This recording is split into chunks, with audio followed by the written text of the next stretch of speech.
Estamos iniciando mais um podcast agregando valores e eu aqui na presença do meu amigo, meu irmão, pastor Diogo, e daqui a pouquinho nós vamos apresentar o nosso visitante, o nosso convidado de hoje. Fala um pouquinho, pastor. Olá, e aí, pessoal? Expectativas de hoje. Tudo bem com vocês? Prazer estar aqui mais uma vez com o pastor Denner e mais uma vez aqui. Espero que o nosso papo seja muito legal. A última que eu tive aqui foi bem legal. Foi muito bom. E a gente esteve aqui com o professor Júnior Martins e hoje mais um professor lá do seminário, foi meu professor de Geografia Bíblica, um cara em que eu aprendi a admirar bastante aí e tenho amizade, né? O professor e pastor também, né? Ele vai falar melhor aí. Jonatas, eu tô na luta aqui tentando falar o sobrenome dele certo. Eu acho que eu não vou nem arriscar, não. Jonatas Hubner. Quase. Tá ótimo, tá ótimo. Quase. Bem-vindo, professor. Uma alegria muito grande estar aqui com vocês, né? Para falar um pouquinho aqui. E a gente tem um tema bem interessante hoje. O Diogo, ele foi o meu aluno e, assim, foi um dos bons alunos. O pessoal que realmente demonstrava interesse e tudo mais. Isso ajuda bastante na vida do professor quando o aluno demonstra interesse. Isso é muito bom. Maravilha. Obrigado pela presença, obrigado por ter aceitado estar aqui com a gente. Prazer todo mundo. Você hoje é um dos pastores da Igreja Batista Nações Unidas. Isso. Como exato. É? Fala um pouquinho pra gente. Nós temos lá um colegiado, né, de liderança e temos várias áreas. É muito próximo daqui do que a gente conversou a respeito daqui da igreja de vocês, da Igreja Batista da cidade. E estamos lá sobre a liderança do pastor Luiz Saião. Já estou lá na IBNU. Eu cheguei em 2013, então tem 10 anos que eu estou. Eu, como pastor lá, eu estou, assim, assumi a função em 2017.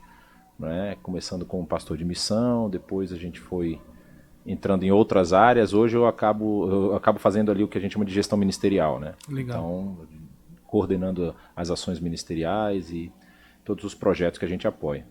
E também muito focado na área de ensino, né, como é bem característico da nossa comunidade lá, por conta até da formação do Saião e dos outros professores, pastores que temos lá. Né, todo mundo acabou enveredando para o mundo acadêmico, então a maioria já está ou fazendo ou terminando o mestrado, então a gente tem muita bagagem vamos dizer assim, de conhecimento acadêmico, né, e legal. Também a gente foca muito no que é Bíblia e foge um pouco aí do mainstream, vamos dizer assim, do que é o padrão, porque a gente prioriza o que a Bíblia fala.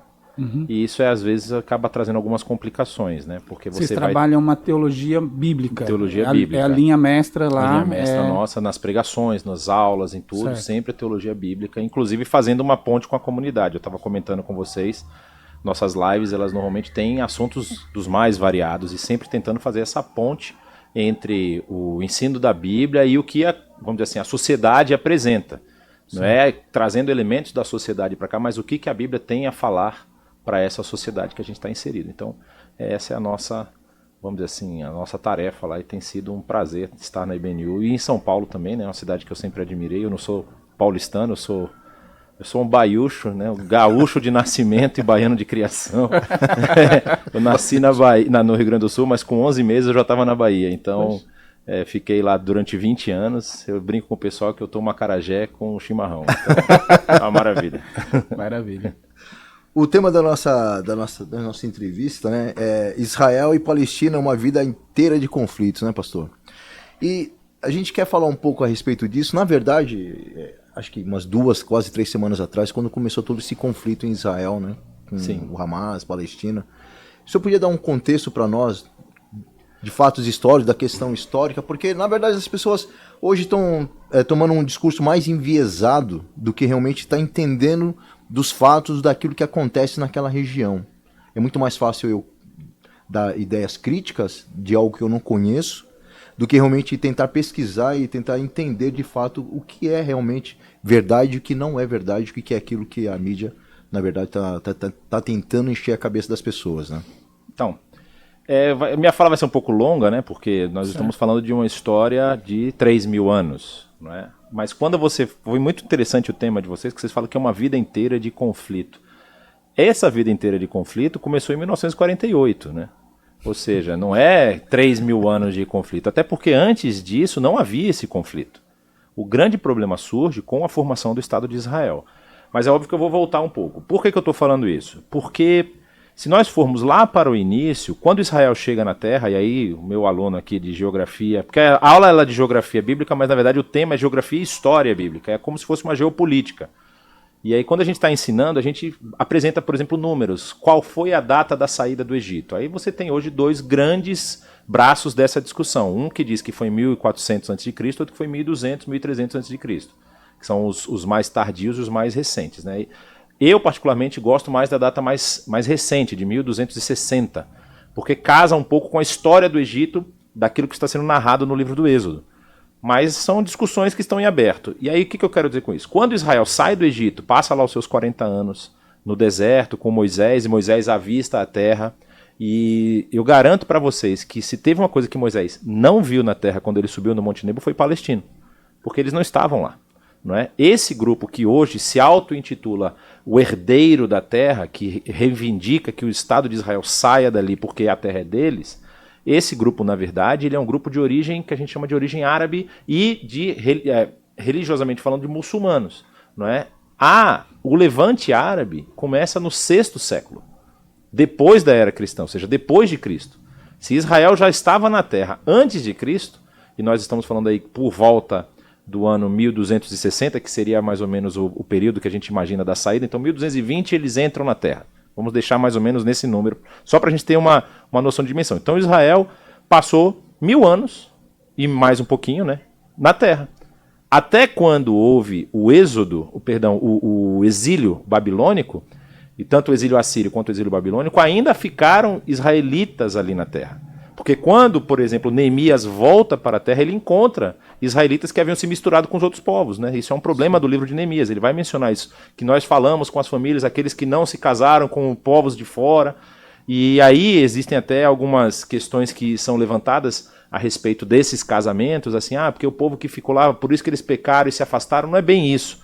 É mais uma questão de envolvimento religioso, ou seja, o povo de Israel é um povo estrangeiro, e ele não tem problema em ter estrangeiros dentro do seu povo. A gente pode citar Raabe, a gente pode citar Ruth, que são estrangeiras que fazem parte da genealogia de Jesus Cristo. Ou seja, o nosso Salvador tem estrangeiras na sua genealogia, é um negócio muito estranho. Então, será que Israel rejeita o estrangeiro? Não é essa a questão. Quando se fala de relacionamentos com estrangeiros, é porque o relacionamento acabava levando essas pessoas a terem outros tipos de adoração que não ao Deus de Israel. Então é essa mistura que está sendo combatida ali. Mas de qualquer forma, então Israel fica naquele território, ele é levado por volta do ano 586 para o exílio babilônico, a liderança é levada, alguns israelitas permanecem na terra, voltam desse exílio, se reestabelecem, depois os persas dominam em cima dos babilônios, depois os gregos vencem os persas, e aí há um período muito curto, que é o chamado período Hasmoneu, que é o período em que Israel se liberta dos seus dominadores. É o último período de liberdade de Israel. Certo. Só que no último século antes da era de cristã, ou seja, nos anos menos 100, né, os romanos chegam com Pompeu. E Pompeu, se não me engano, é 68 a.C., quando ele conquista novamente a terra de Israel. A partir dessa conquista, até 1948, não tem mais nenhum judeu dominando a terra. A terra passa sempre pela mão dos gentios. Inclusive a profecia lá de Mateus 24, né, que a terra será pisada por gentios até se cumprir o seu tempo. E aí, o que acontece?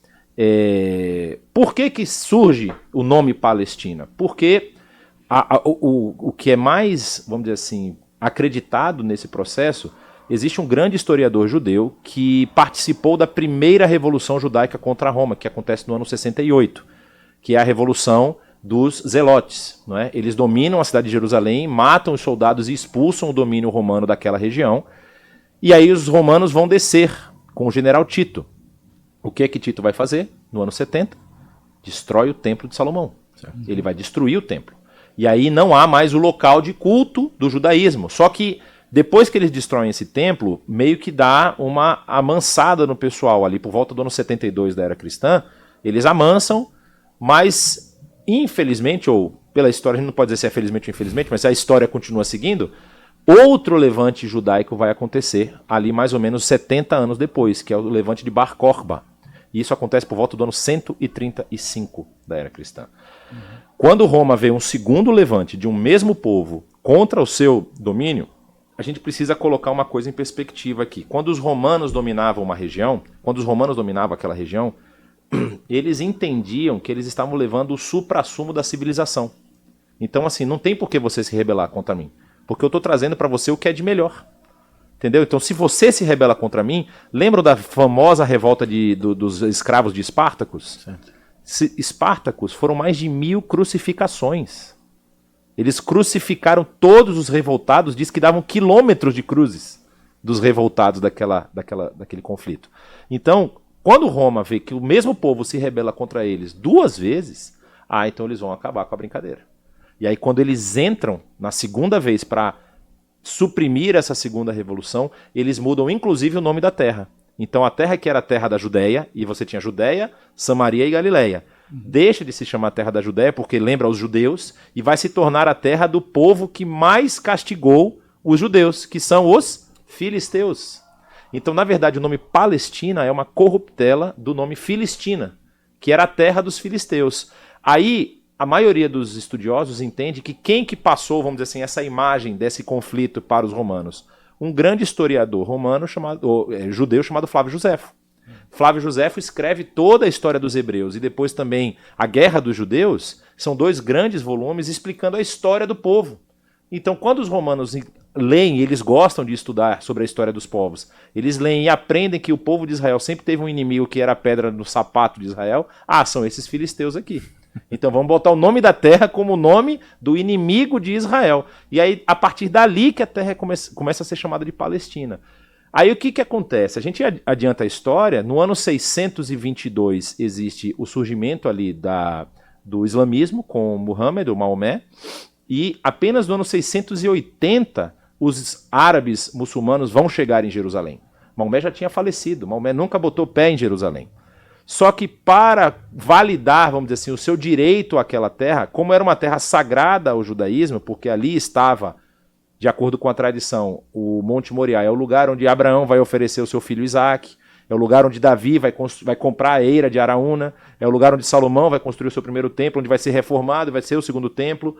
Então, para legitimar o direito deles àquela terra, eles falam, não, mas foi aqui que Muhammad colocou o seu pé antes de subir aos céus.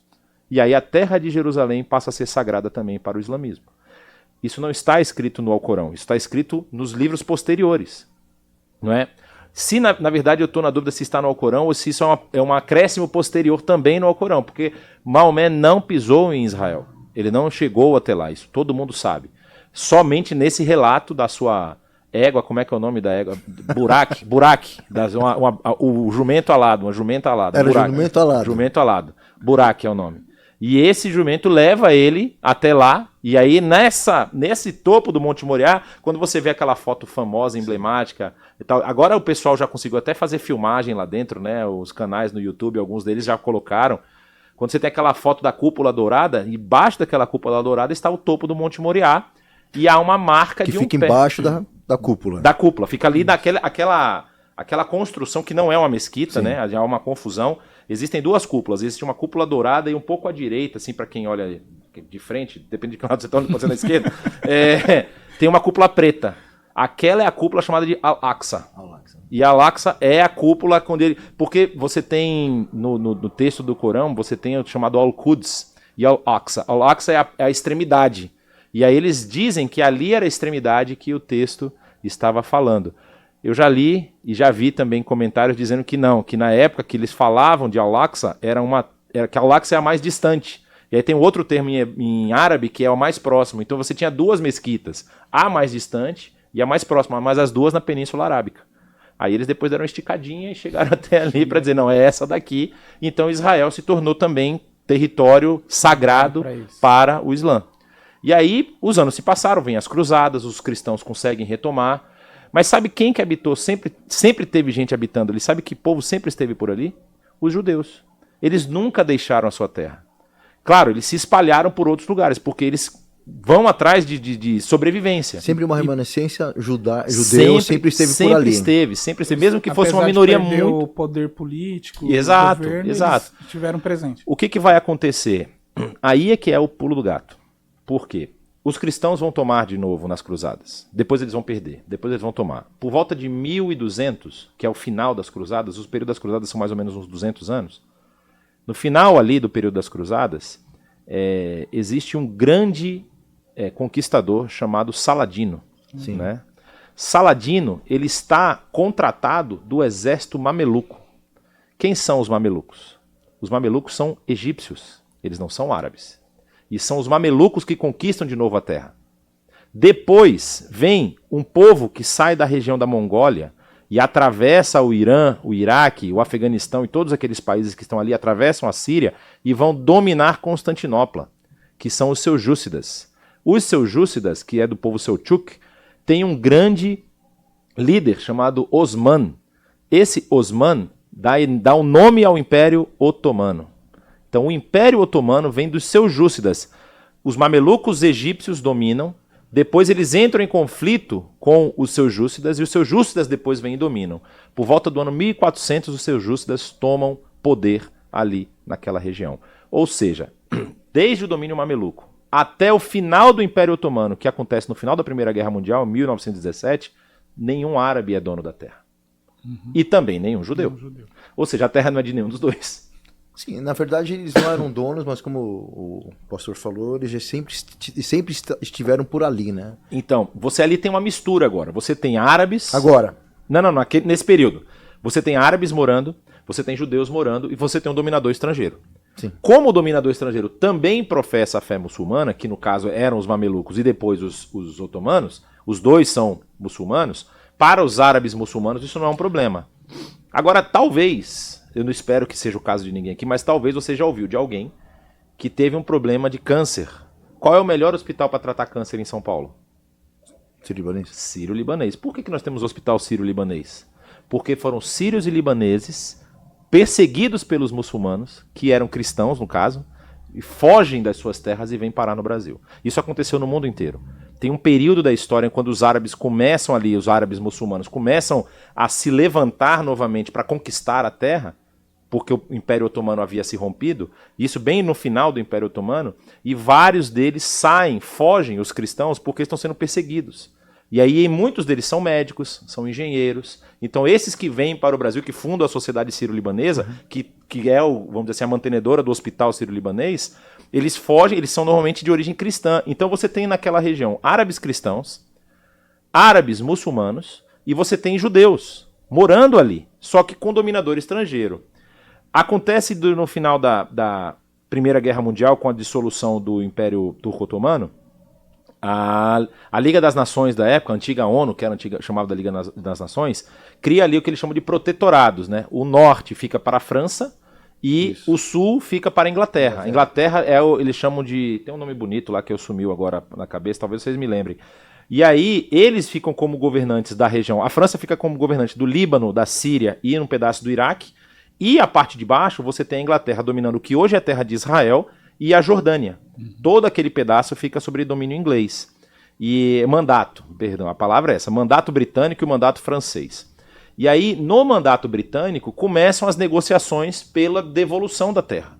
Porque a Inglaterra não quer tomar conta, é muito dinheiro, não é? E assim, quem conhece a terra de Israel e quem conhece a região ali, sabe que não vai produzir muita coisa, não é uma região agrícola super produtora. É deserto, não é? Pouco minério. Agora, o que os árabes acharam logo depois, que é o petróleo, não se acha naquela região. Israel não tem petróleo. A Jordânia não tem petróleo. O Iraque tem um monte.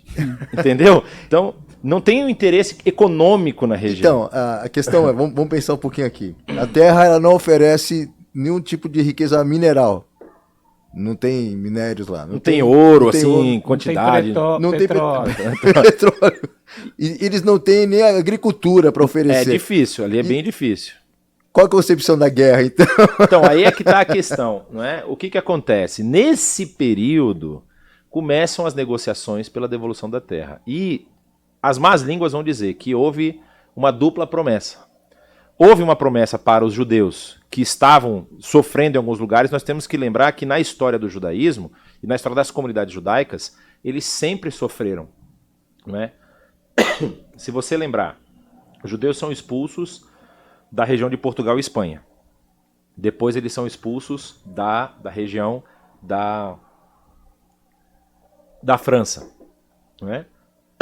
Quando eles se estabelecem no leste europeu, que são os askenazitas, sofrem pogroms, que são ataques a comunidades judaicas. Na Alemanha, não precisa nem falar nada. Eu estou me engasgando aqui, mas vai dar certo. Na Alemanha, tem tudo que eles sofreram. Eles vão para os Estados Unidos. Os holandeses recebem muitos judeus. Mas como a Holanda é um país muito pequeno, eles acabam se aventurando nas navegações. Vocês sabem qual é o nome da cidade original de Nova York? Já ouviram falar, não? Eu acho que Nova Amsterdã.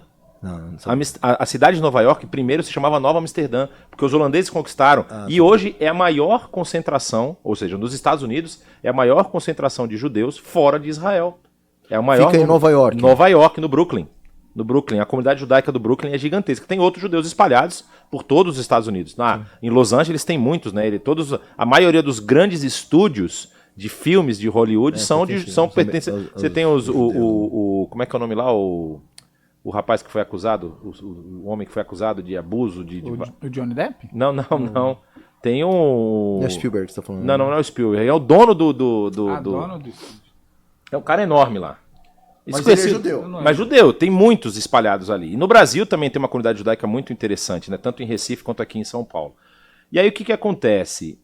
Quando houve essa promessa, já tinha surgido no século XIX, por volta de 1850 em diante... Tinha surgido não, tinha ganhado fôlego e força, tipo quando você assopra na churrasqueira para subir a brasa. O famoso movimento sionista. O que era o movimento sionista? Era o retorno à terra. E aí nós entramos numa discussão, que retorno é esse? Vai ser um retorno bélico? Vai ser um retorno conquistador? Ou vai ser um retorno de permissão? Ou seja, nós vamos ter a permissão de voltar à nossa terra. E aí esse movimento sionista vai ganhando fôlego. Existe um cara muito importante na história de Israel, o nome dele é Ben Gurion. Ben Gurion é o primeiro-ministro da época da formação do Estado. Né? Então, Davi Ben Gurion. Mas tem um anterior a ele, que é Ben Yehuda. O Ben Yehuda, ele lança um desafio. E ele conversava com a sociedade da época dele e falava assim, não, eu creio que o hebraico pode voltar a ser uma língua falada, não apenas uma língua litúrgica, porque até esse momento você tem o Yiddish, você tem o ladino, que é a mistura do hebraico com o latim e do hebraico com as línguas germânicas, não é? E essa é a língua que é falada nas famílias judaicas. Você falava muito Yiddish e muito ladino.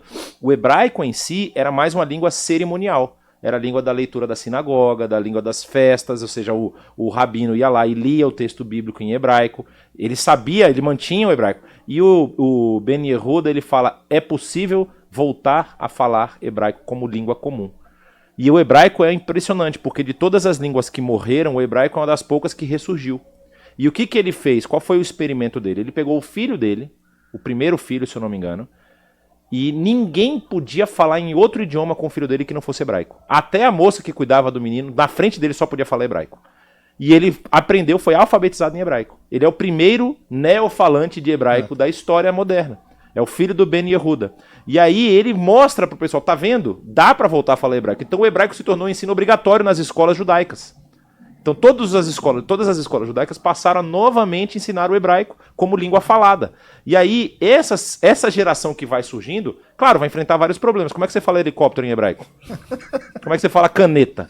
Então você vai ter que criar palavras. Trava a língua só de falar em português. Imagina em hebraico, então você vai ter que criar essas palavras. Então ele consegue fazer isso, e aí esse movimento sionista ganha um fôlego muito grande. Porque você está falando da questão das palavras novas. Isso, são os neologismos, né? Quando você vai adaptar, você vai fazer uma cirurgia, eu preciso de um bisturi, eu preciso de uma, sei lá, como é que Não, o cara pode até usar uma palavra do próprio texto bíblico, porque usa a faquinha lá, né, do corte da circuncisão, tem um nome aquela faca, né, ela tem um nome específico. Você pode usar, mas você tem que adequar e adaptar. E aí, no final do mandato inglês, o que eles fizeram? Bom, começou a surgir um burburinho nos bastidores, né? De quem vai ser a terra? A terra vai ser dos árabes, que estávamos aqui depois dos israelitas, ou seja, depois que os israelitas saíram, nós conquistamos. Então essa terra tem que ser nossa. E aí surge o terrível problema que a gente chama em hebraico de Shoah, que é o Holocausto. Então, o Holocausto além de ter sido terrível, os números são impressionantes, né? Na época do Holocausto, do início da guerra, que começa a solução final começa a ser colocada em prática, havia cerca de 18 milhões de judeus no mundo. Isso aconteceu em 1943 até 1945. Né? 39 eles começam a mandar para os campos de concentração, mas ali por 43, 45 é quando a máquina começa realmente a matar em sequência. Em grande escala, né? 18 milhões. 6 milhões morrem. Certo?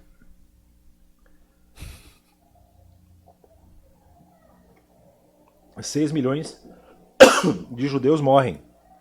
Hoje, no mundo, nós temos 16 milhões. Isso você está dizendo, na época da Segunda Guerra Mundial, havia 18 milhões de pessoas. De judeus. De judeus, aliás. São pessoas também. São pessoas. Tem razão. Desculpa. Não. 18 milhões dos judeus. Sim. Ele é... 6 foram, é óbvio, 6 foram mortos. De lá pra cá, não se recuperou o número ainda. Não se recuperou o número da quantidade de hoje, pessoas se eu não me engano, mortas. são 16,5 milhões de judeus no mundo. Sim. E aí o que acontece? Quando os britânicos querem sair fora, e aí o Oswaldo Aranha, o nosso brasileiro lá, existe uma lenda, né? Que foi o Oswaldo Aranha, que foi o voto de Minerva. Na verdade, foi uma goleada. Foi tipo assim, 39-13, a favor da criação do Estado de Israel. Mas o Oswaldo Aranha, o que recai sobre os ombros dele? Todas as negociações. O que se sabe da história, tanto que o nome dele está lá no museu, no Yad Vashem, que é o Museu do Holocausto. Mas essa questão do Oswaldo Aranha, eu já tentei pesquisar, uma vez eu ouvi uma pessoa tentando desconstruir a narrativa de que Oswaldo Aranha era de fato alguém que era pró o sionismo, né? Que estava a favor do Estado de Israel. E que, na verdade, parece que havia um conluio ali e que ele foi, na verdade, obrigado a dar o voto e de concordar com todos os termos para que o Estado de Israel existisse.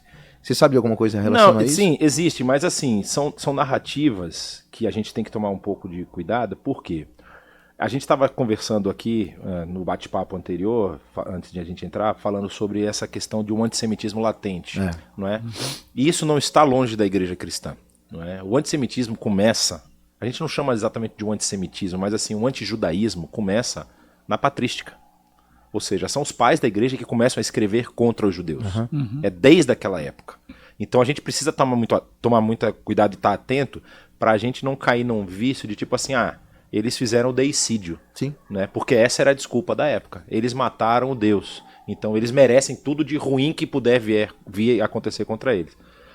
Nós, pelo menos, temos uma perspectiva um pouco diferente. Nós entendemos eles como nossos irmãos mais velhos. Né? Ou seja, todo o cristianismo, a base do cristianismo, ela é formada em cima da estrutura da religiosidade judaica. Não tem como fugir dessa realidade. Os primeiros seguidores de Jesus, os 12 primeiros, são todos judeus. Parece que Jesus era judeu também, né? Tinha um negócio desse. Eu me lembro, acho que ele nasceu de uma mulher judia e de um pai judeu. Eu acho que tinha alguma coisa. Mas até aquela questão de você expor a imagem desse Jesus loiro de olhos azuis que Hollywood fez durante muito tempo, deformou um pouco a nossa ideia, não é? E aí o que acontece? Você não trouxe a foto de Jesus não, né? Tem aquela nova, né? Na aula lá ele mostra a foto de Jesus. Mostra? Eu não me lembro. Devo mostrar. É porque muitas letras me fazem delirar. Aí, assim, só pra gente encerrar o período histórico, o que vai acontecer? O Oswaldo Aranha, a história que a gente conhece, ele realmente entra em contato com as delegações e fala, não tem, vocês querem receber? Vocês querem que esse povo vá habitar na terra de vocês? Se eu tivesse essa oferta, eu falo, por favor. Porque todas as nações que abençoaram a terra de Israel foram abençoadas. Portugal só se torna Portugal na época dos 1500, que a gente fala de Portugal hoje com chacota, né? português, né? História da estrada, né? Essa estrada vai para Lisboa? Não, se ela for vai fazer falta. Tem essas piadas assim, que são horrorosas, mas assim, Portugal foi uma das grandes potências. Portugal é a primeira nação autoproclamada da Europa. É a primeira que se independe. Ou seja, e isso se dá muito pela habitação das comunidades judaicas que haviam lá. O chefe do tesouro português era judeu.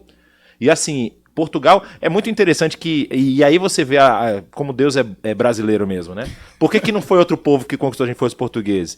Portugal dá um jeitinho, amigão, que os caras queriam expulsar os judeus. Ele falou, não, agora é todo mundo cristão. E pafo, não precisava nem seguir nada. Eu falei, meu irmão, só tira essas linguiças, bota umas linguiças. Tem uma linguiça portuguesa que é deliciosa, chama alheira. Alheira, é feita de alho. Né? Que ela é para imitar a linguiça do porco. Porque quando havia perseguição, eles penduravam as linguiças nos seus estabelecimentos para dizer, não, tem linguiça, não pode ser judeu. Né? Judeu não come porco, né? Então, assim, eles fazem essas coisas porque Portugal adorava. Mas chegou um momento em realmente que nem o rei de Portugal conseguiu sustentar e teve que expulsá-los. Inclusive a família Abravanel, do nosso querido Silvio Santos. Eu tive a oportunidade de pegar em minhas mãos a Bíblia de Abravanel, que está na Universidade de Coimbra, que é a Bíblia da família do Silvio Santos. Foi paga para ser feita pela família do Silvio Santos. E essa Bíblia foi encontrada na Itália, porque foi para onde a família dele fugiu. E era uma família de Portugal, ou seja, depois Portugal conseguiu negociar com a Itália e pediu a Bíblia de volta. Ela hoje está no Museu de Coimbra, lá na Universidade de Coimbra, Universidade de Direito de Coimbra, que é uma das universidades mais antigas e mais importantes da Europa. E a família, depois do Silvio Santos, foi para a Turquia e de lá veio para o Brasil. Olha que negócio doido. E para você ver como é que foi o negócio. Quando os portugueses, nessa época, expulsaram e os espanhóis expulsaram, o sultão turcos convidou na hora. Chamou na hora, porque ele conhecia. Ele sabia da capacidade do pessoal. Então, todos os países que recebem esse grupo, especificamente, esses países eles têm prosperidade. Estou falando de fatos históricos, não estou falando de promessa, não estou falando de nada. Estou falando de fatos históricos. A Holanda se tornou uma potência na navegação quando ela recebeu esses judeus. Então, assim, existe talvez aí uma questão de promessa, né? Quem te abençoar vai ser abençoado, quem te amaldiçoar vai ser amaldiçoado. Tem um texto que fala disso, tem? Professor de geografia leu lá. Leu. Aí, essa que é a grande questão. Então, quando nós estamos chegando no final desse período que acontece a formação do Estado de Israel, todos os que estavam... Os judeus não tinham mais espaço na Europa. É uma Europa destruída depois da Segunda Guerra Mundial. Os judeus eles sabiam que eles iam ficar estigmatizados e falaram, vamos voltar para a nossa terra. E aí, qual era a grande proposta? Vamos fazer um Estado duplo. Existe até um mapa, né? O Saião na live ele mostrou o mapa. O lado do litoral, um pedaço do litoral ficaria para Israel bem reduzido, ou seja, era 40% de Estado judeu, 60% de Estado árabe. E os árabes também tinham contato com o litoral. A cidade de Jerusalém estava dividida ao meio, metade para o país árabe, metade para o país judeu. Então aquela região ali que a gente vê as fotos da cidade antiga, já tinha muita gente habitando em volta ali, não é a Jerusalém de hoje. Porque a Jerusalém de hoje, ela é mais ou menos nesse formato assim, né? Você tem aqui a cidade antiga, no caso, né, a cidade histórica, e para cá, para dentro da parte judaica, ela cresceu muito, ela virou uma cidade moderna. Tem prédios altos, tem shopping, tem supermercados, tipo de redes grandes de supermercado, tem tudo. É uma cidade que está moderna. A parte antiga continua preservada. Quando você vai para o lado árabe, como tem muito pouco espaço por conta da Cisjordânia, ela não conseguiu se desenvolver muito para o outro lado. Então você vê que ela é uma cidade meio torta. Ela é uma cidade virada para o Ocidente, no caso, né? E aí, quando houve essa proposta, os judeus falaram, ok, a terra vai ser nossa, a gente vai voltar para a nossa terra, terra dos nossos ancestrais, nossos antepassados. Os árabes falaram, não queremos. Ou é tudo ou é nada. Porque a negociação seria uma parte para Israel e outra para os árabes. Exatamente, os árabes palestinos que estavam ali naquela região. E aí eles não aceitam, não foi apenas uma proposta em relação a que houvesse uma negociação, né, dessa terra. Houve outras situações que eles também negaram. Então, não sei de qual situação você está se referindo agora. Mas assim, essa acho que foi a primeira. Essa foi a primeira, foi logo tentativa. Essa foi logo depois da. O que acontece? Essa é a que a gente chama da resolução da ONU. No caso da Liga das Nações. Ou já era a ONU nessa época, mudou o nome nesse meio do caminho. A resolução deles, nós estamos dando a seguinte proposta: vai haver um Estado para Israel, todos os limites desse Estado estão descritos, vai haver um Estado árabe, todos os limites desse Estado estão descritos. Depois eu vou ver se eu consigo ver onde que eu encontrei, porque era exatamente essa discussão. Após, parece que, eu não me lembro se foram dois atos antes ou depois dessa negociação, que eles também negaram, porque na verdade o que eles estavam, deixou claro que eles querem mesmo, ou é o Estado todo. Existe um fator que é bem da nossa época principalmente, que é a questão do Yasser Arafat. Sim. Que o Yasser Arafat, ele saiu da reunião. Porque quando eles foram negociar, ele falou assim, não, mas tudo bem, os judeus vão ceder isso, mas você tem que ceder aos dois estados. Aí o Arafat sai da reunião. Ele não assina o termo, E aí a negociação parou ali. Foi com o Ariel Sharon, se eu não me engano, que era o primeiro-ministro. Exatamente. O Ariel Sharon, ele tentou, ele falou, nós Porque aceitamos. houve outras circunstâncias também de negociação. Mas aí que vem a grande questão. Em 1948 o Estado é fundado. Os árabes falam não, nós não aceitamos o Estado árabe ali. Aí ficou naquela incógnita, né? Porque assim, a Jordânia ela seria criada também, porque seria um outro, ela ia ser, foi uma negociação com uma família. Porque assim, a gente pensa em árabe, a gente pensa que é todo mundo a mesma coisa, mas não é. Você tem drusos, você tem muçulmanos, árabes da Península Arábica, você tem os beduínos, e não todo beduíno é pobre. Existem famílias beduínas muito ricas. Então, por exemplo, o reino da Jordânia hoje se chama Reino Hashemita da Jordânia. E essa família, chamada os Hashemitas, são beduínos. Só que eles são beduínos extremamente ricos. Então, quando os britânicos estavam discutindo a respeito da terra, eles falam para essa família beduína, vocês querem ficar com esse pedaço? Querem um pedaço desértico. É um pedaço. A Jordânia, quando você visita, sabe qual é a principal atividade que se faz no território jordaniano? São filmes de Hollywood. Quando você vê aqueles filmes que são no espaço, é no deserto de Wadi Rum, que é um deserto que parece uma lua, né? Parece, você tá aí eles conseguem fazer as filmagens lá. Então, assim, é muito a famosa Indiana Jones, né? E o Cálice Sagrado, como é que é? O último do Cálice, vai ter um nome desse filme, como é que é o nome? Eu lembro o primeiro a Arca. Em Busca da Arca Perdida. O segundo é o Tempo. O Santo Graal, é do Santo Graal, mas tem um nome que é... Vamos procurar aqui. Depois a gente vê. A entrada do espaço onde ele vai achar o famoso Graal é a pérola lá de Petra, que fica na Jordânia. Ou seja, é muito turístico, mas pouco produtivo. E aí o que acaba acontecendo? A Jordânia vai lá receber a última cruzada. A última cruzada. Eu lembrava que era a última alguma coisa. E aí a Jordânia vai receber esse quinhão, vai virar um território separado. E a parte da Cisjordânia, que era Transjordânia, era reino da Transjordânia e reino da Cisjordânia. Cis do lado de cá e Trans do lado de lá. Bem antes deles usarem para outras coisas aí que a gente está vendo nos dias. Mas enfim, quando aquele território foi meio que definido, ele entendeu agora, viado. Quando foi definido esse território, a Jordânia tinha que ter a gestão. A gestão era jordaniana. E aí o que acaba acontecendo? Eles, árabes em volta revoltados, porque você vai criar o Líbano, você vai criar a Síria, você vai criar a Jordânia, o Egito já era um governo separado, mas vai simplesmente emancipar, né? Sim. A Arábia Saudita, ele fala, não queremos Estado judeu aí, vamos todo mundo para cima. E aí vem 5 nações contra Israel em 1949, a famosa Guerra da Independência. Israel bate em todo mundo. Israel conquista todo o seu território, e aí depois as negociações acontecem, ele não expulsa, né? E existe uma história muito interessante nessa primeira guerra, porque quando os preparativos da guerra estavam acontecendo, muitas famílias palestinas foram convidadas a se deslocar pelos árabes. Por exemplo, a Jordânia falou isso. Olha, nós vamos precisar passar por esse território aqui, deixa a sua casa aí, vem morar aqui por enquanto a gente ocupa esse espaço para lutar contra Israel. Só que Israel foi lá e ganhou. Ele ganhou do pessoal. E aí não voltou o território para a família que tinha saído. E agora faz o quê? Aí o país lá vai ter que dar a solução. A Jordânia tem muitos palestinos repatriados ou expatriados por conta das guerras. E aí depois existem mais 7 conflitos. Aliás, são 6 mais, são 7 conflitos no todo. Então você vai ter a Guerra da Independência, que é o primeiro, Guerra dos 6 Dias, Guerra do Yom Kippur, várias intifadas, e sempre Israel saindo vitorioso. A Guerra do Yom Kippur é um negócio assustador, porque eles marcaram de atacar, essa que aconteceu agora, era o aniversário de 50 anos do Yom Kippur, da Guerra do Yom Kippur. E eu achei, a minha impressão, é que eles erraram a data. Eu acho que eles queriam fazer uma relembrança para atacar no mesmo período. Só que aí foi uma semana depois do Yom Kippur que eles atacaram. E nessa batalha do Yom Kippur de 50 anos atrás, o Yom Kippur é o dia do perdão, é o dia da expiação, que está descrito lá em Levítico 16, se eu não me engano. E aí diz que nesse dia o jejum é total. Então Israel tinha o Yom Kippur e é depois de um Shabat, que também você não faz nada. Então você não faz nada no sábado. É prolongado, um feriado prolongado. Você no caso, no dia do Yom Kippur, você não faz nada. E no dia que eles estão com maior prazo, maior período sem alimentação, eles vêm e atacam.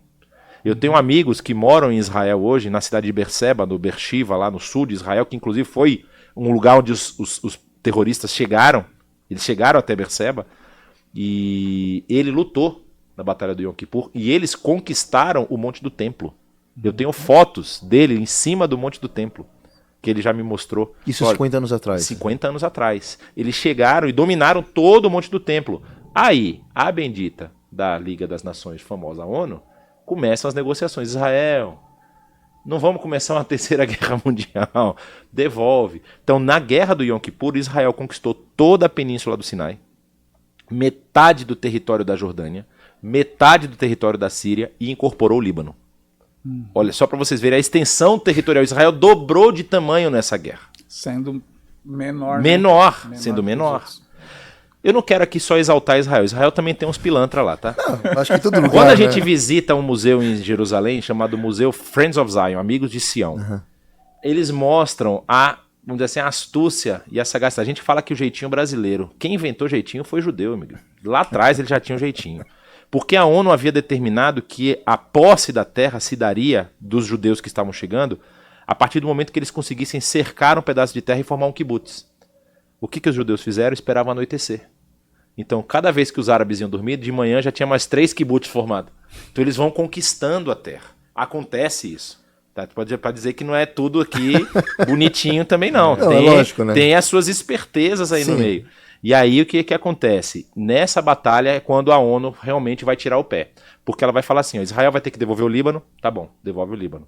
Israel vai devolver a península do Monte Sinai, que era do Egito. Israel devolve, faz aquela linha reta ali, né? Que é aquele corte final lá do Estado de Israel, que desce ali da faixa de Gaza até o Golfo de Aqaba, que é onde finaliza o país. Israel vai ter que devolver as colinas do Golã, que são da Síria. Não devolve. Aí é o problema. Mas como assim? Não devolvo. Posição estratégica militar. Eles colocam as artilharias deles ali e detonam todo mundo na Galileia. Aquilo ali a gente vai coordenar. Está em disputa até hoje. É por isso que Israel não tem paz com a Síria. Líbano tem uma cidade fronteiriça que é território preservado da ONU. A cidade é da ONU. Inclusive, essa cidade foi atacada alguns dias atrás, teve míssil que caiu nessa cidade, que é uma cidade que nem árabes libaneses, nem israelenses no caso, moram. Ninguém mora nela, só o pessoal da própria ONU. E ela é feita justamente como se fosse uma zona, um buffer, né, entre um e outro. Uma separação. Uma separação, ou seja, ninguém vai daqui para lá e ninguém vai de lá para cá sem que a ONU saiba. E aí o Hezbollah consegue invadir do mesmo jeito. Mas a gente entra nessa discussão depois. Tanto que, assim, a grande questão sobre aquele território não se trata apenas de quem é dono. Não é? Se a gente for voltar no tempo, tem que entregar para os cananeus. Então vamos achar os cananeus, porque os cananeus estavam lá antes de Israel chegar. Não é? E é muito interessante a gente perceber que o que a gente tem visto, principalmente agora nesse momento em que a guerra já está andando e os eventos têm acontecido, têm se sucedido, a gente tem percebido que aquele antissemitismo que realmente estava escondido começou a aflorar. Porque quando saíram as primeiras informações de que houve um ataque, isso foi num sábado, só para vocês terem noção do nível da coisa. A gente faz viagens para Israel com uma certa frequência. O Saião tem mais de 60 entradas em Israel. Eu parei de contar na 20ª. Eu devo ter por volta de 30 e algumas. Nós estávamos com uma viagem para o domingo. O ataque foi no sábado. A viagem, sim, não é que a gente estava... O avião partiu. Mas partiu sem o nosso grupo. Porque nós, como a própria companhia cancelou o voo que era o voo que ia para o Istambul, como ela cancelou o voo de Istambul para Tel Aviv por conta dos ataques de míssil, então ela cancelou a perna de cá também. Então a gente conseguiu. Porque é um outro problema da nossa sociedade, que é o capitalismo. Eu não sou comunista não, mas só para a gente deixar isso bem claro, a companhia não está nem aí. Ela vendeu a passagem. Se você perder a sua passagem, é um problema seu. Né? Entendeu? Então isso é uma disputa nessas viagens. Então imagina um país em guerra. Mas o seu voo não era para Israel. Seu voo era para Istambul. Então ela podia cancelar a perna de lá e mandar todo mundo para Istambul. Vocês ficam aí passeando, depois vocês voltam. Entendeu? Então são essas questões que a gente teve que lidar nesse processo. Mas assim, o que aconteceu? Quando saíram as primeiras informações, o senso de revolta foi praticamente generalizado. Infelizmente, nós estamos num mundo tão polarizado, e aí a gente viu o reflexo disso nas nossas últimas eleições, não começou nas últimas eleições. Não é? Basta você voltar 10 anos e você ver como o Brasil já estava polarizado. Sim. Não é? Bem antes de candidato Bolsonaro, Lula, Haddad, quem que aparecer, já estava polarizado. E aí, nesse momento, a gente viu um movimento da maioria pró-Israel. Como assim Israel foi atacado? Ah, informação de que bebês morreram, de que famílias foram queimadas. Aí o pessoal falou, não, tudo bem, cadê as imagens? Israel falou, nós não vamos expor as imagens. Porque qual é o medo? O medo é que algumas pessoas queiram imitar.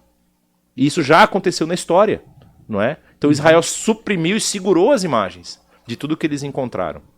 Só que qual foi o grande problema? Muita gente começou a falar, se não tem imagem não é verdade. E aí eles começam a questionar se Israel tem legitimidade no ataque, se Israel pode retaliar, se Israel não está retaliando muito forte. Aí a pergunta é, Israel tem que ter uma reação proporcional ao que aconteceu com ele. Aí eu só levanto a pergunta, qual é a proporção que você deve retaliar 40 crianças decapitadas? O estupro também, né? Como que você assim, crianças de 11, 12 anos sendo estupradas, meninas. Aí meninas mais jovens, eu nem sei o que eles faziam com as mais jovenzinhas, de 18 para 25, 26. Idosas, de cadeira, sendo sequestradas. Eu vi hoje um vídeo de uma de 85 anos que foi liberta ontem, duas foram libertas ontem. Ela falando que ela recebeu atendimento médico e não sei o que e tal, mas que ela passou horrores lá na mão deles, enquanto outros, na mesma situação dela, estavam sendo decapitados, mortos, né, torturados. É um absurdo. Só a questão também daquela rave que estava acontecendo. Isso. Uhum. E deixou bem claro qual é a ideia da proporcionalidade deles, da destruição que eles covarde, queriam. Né? Sim, mas eles não paravam enquanto todos não estivessem mortos, pelo menos aqueles que não conseguiram fugir. E porque teve uma pessoa que ela conseguiu se fingir de morto, né? Por várias horas. Não foi um ataque assim, de 15, 20 minutos, meia hora. E eles surgiram. Deixa eu falar só uma questão sobre essa rave. Assim, não dá para pensar em outra coisa a não ser um movimento satânico. Mas por que eu tô falando isso? Porque se a gente fosse transformar isso numa figura positiva, que não dá, mas é como se eles tivessem achado uma mina de ouro. Os militantes, os combatentes do Hamas. Porque aquela rave, ela não acontece com horário marcado e hora marcada. Desculpa, com horário marcado sim, mas não com local marcado. Então a rave, ela anuncia onde vai acontecer 2 horas antes do evento começar. Como Israel é um país pequeno, Israel em 1h40 você sai do norte e você está no sul, de carro. Então, para o pessoal chegar na rave em 2 horas é tranquilo, é rápido. E as estradas são boas, as rodovias são sinalizadas, então você tem como chegar rápido nos lugares. E eles colocaram justamente numa via, que é uma via que faz uma curva pelo que a gente chama de cefelá, e ela vem por dentro da cefelá, ela é uma via de alta velocidade. Daria para você chegar rápido ali. Quando a rave estava acontecendo e o ataque surgiu, os caras simplesmente caíram no que eles queriam, porque os flyers, os panfletos que eles encontraram no bolso dos combatentes que foram mortos, falavam, mate o maior número de pessoas possível. De israelenses, judeus, né? Mate o maior número de judeus possível. É isso que falavam, sequestre alguns. Então, o alvo era a morte. Eles queriam matar, eles queriam ferir. E matar quem? A ideia seria varrer as cidades fronteiriças. Varrer os kibbutzim, né, que ficam ali próximos à borda. Eles queriam entrar nesses kibbutz e atacar. Primeiro ponto de ataque deles foram o quê? Foram as bases militares. Bom, vamos inocular, vamos matar o exército de Israel para demorar a reação. Por isso que eles tiveram horas. As delegacias de polícia foram atacadas, as bases militares foram atacadas. Para o exército se deslocar mais do norte para chegar até ali, o exército não vai vir correndo que nem um doido. Ele vai se preparar, ele vai se armar, ele vai lá lutar. Muitos estavam nos seus trabalhos, na sua casa, tem que chamar os reservistas, então isso vai muito tempo, leva tempo. Parece que teve uma outra estratégia também, que eles fizeram um ataque aéreo. Isso é verdade, eu vi o vídeo. Verdade isso? É muito...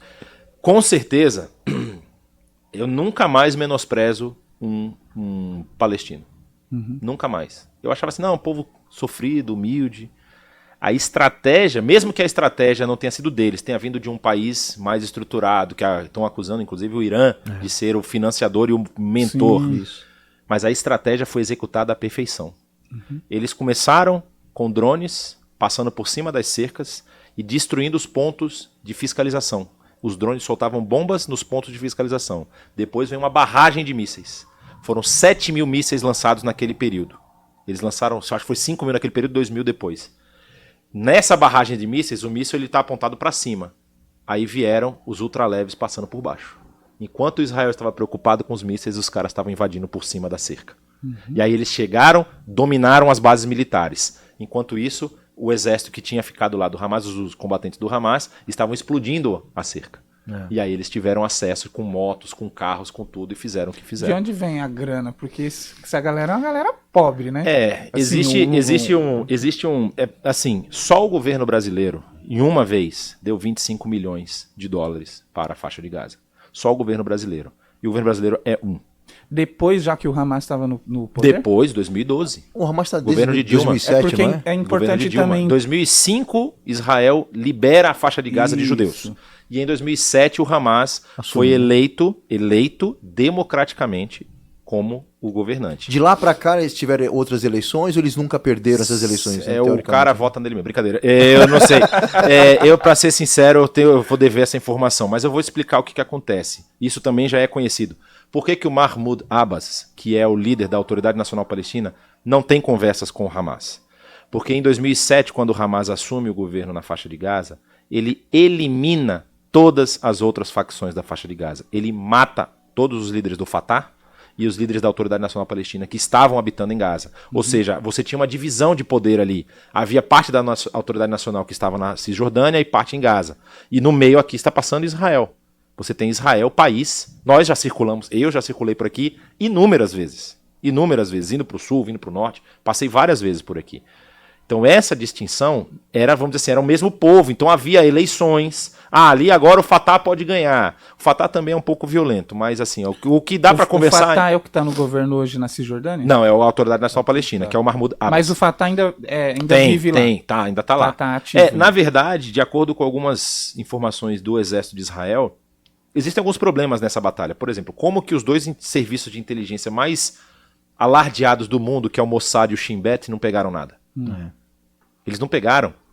E aí existe uma entrevista de um líder dos combatentes lá, que eu não sei se ele era o líder do exército, alguma coisa, falando para uma TV russa como eles planejaram isso sem dar um pio para nenhum dos soldados. Eles não falaram nada, com medo de vazar. Então são 2 anos de preparação para esse ataque. Não é uma coisa do dia para noite. Não foi uma coisa do dia para noite. Todo o serviço a ONU recebeu recursos e investiu recursos em canalização de água, porque a faixa de Gaza tinha problemas de água, faltava água, então eles cavaram poços, colocaram os canos. O Hamas desenterrou os canos e fez mísseis com os canos. Isso já tem. Eles, assim, eu não estou falando uma coisa que me disseram. O Hamas publicou isso para mostrar, tipo assim, viu o que a gente consegue fazer? Eles foram lá e publicaram para dizer assim, nós conseguimos com Israel. Então, é um negócio assim realmente diabólico. E aí, quando a gente pensa na retaliação, quando a gente pensa, o que Israel deve fazer? Eu sou mais sangue nos olhos, né? Infelizmente, a graça do Senhor me salvou. Quando eu olho para o que eu sou, eu falo realmente só Deus mesmo, porque assim, a minha vontade é de pegar em armas e ir para lá. Mas eu sei que batalhas não ganham dessa forma. Você não vai virar você não é um super-homem. Vou chegar lá e vou resolver todos os problemas. Mas a grande questão é o seguinte. Qual é o tipo de retaliação? Eu não chamo de retaliação. Qual é o tipo de arranjo que você precisa fazer para você evitar que isso aconteça novamente? Porque Israel erra muito. Israel erra com seus próprios cidadãos. O Benjamin Netanyahu, que é o que está no governo agora, eu vou usar ele é de extrema direita aqui, certo? Nós tivemos um movimento aqui no Brasil que alguns da direita vão dizer que foi uma usurpação de poder, né? Porque nós tivemos um presidente que foi preso e ele não poderia ser mais eleito, mas ele acabou sendo eleito por conta de uma mudança, de uma questão legal. A mesma coisa o Netanyahu está fazendo lá. Porque o Netanyahu ele tem processos nas costas dele de desvio de dinheiro.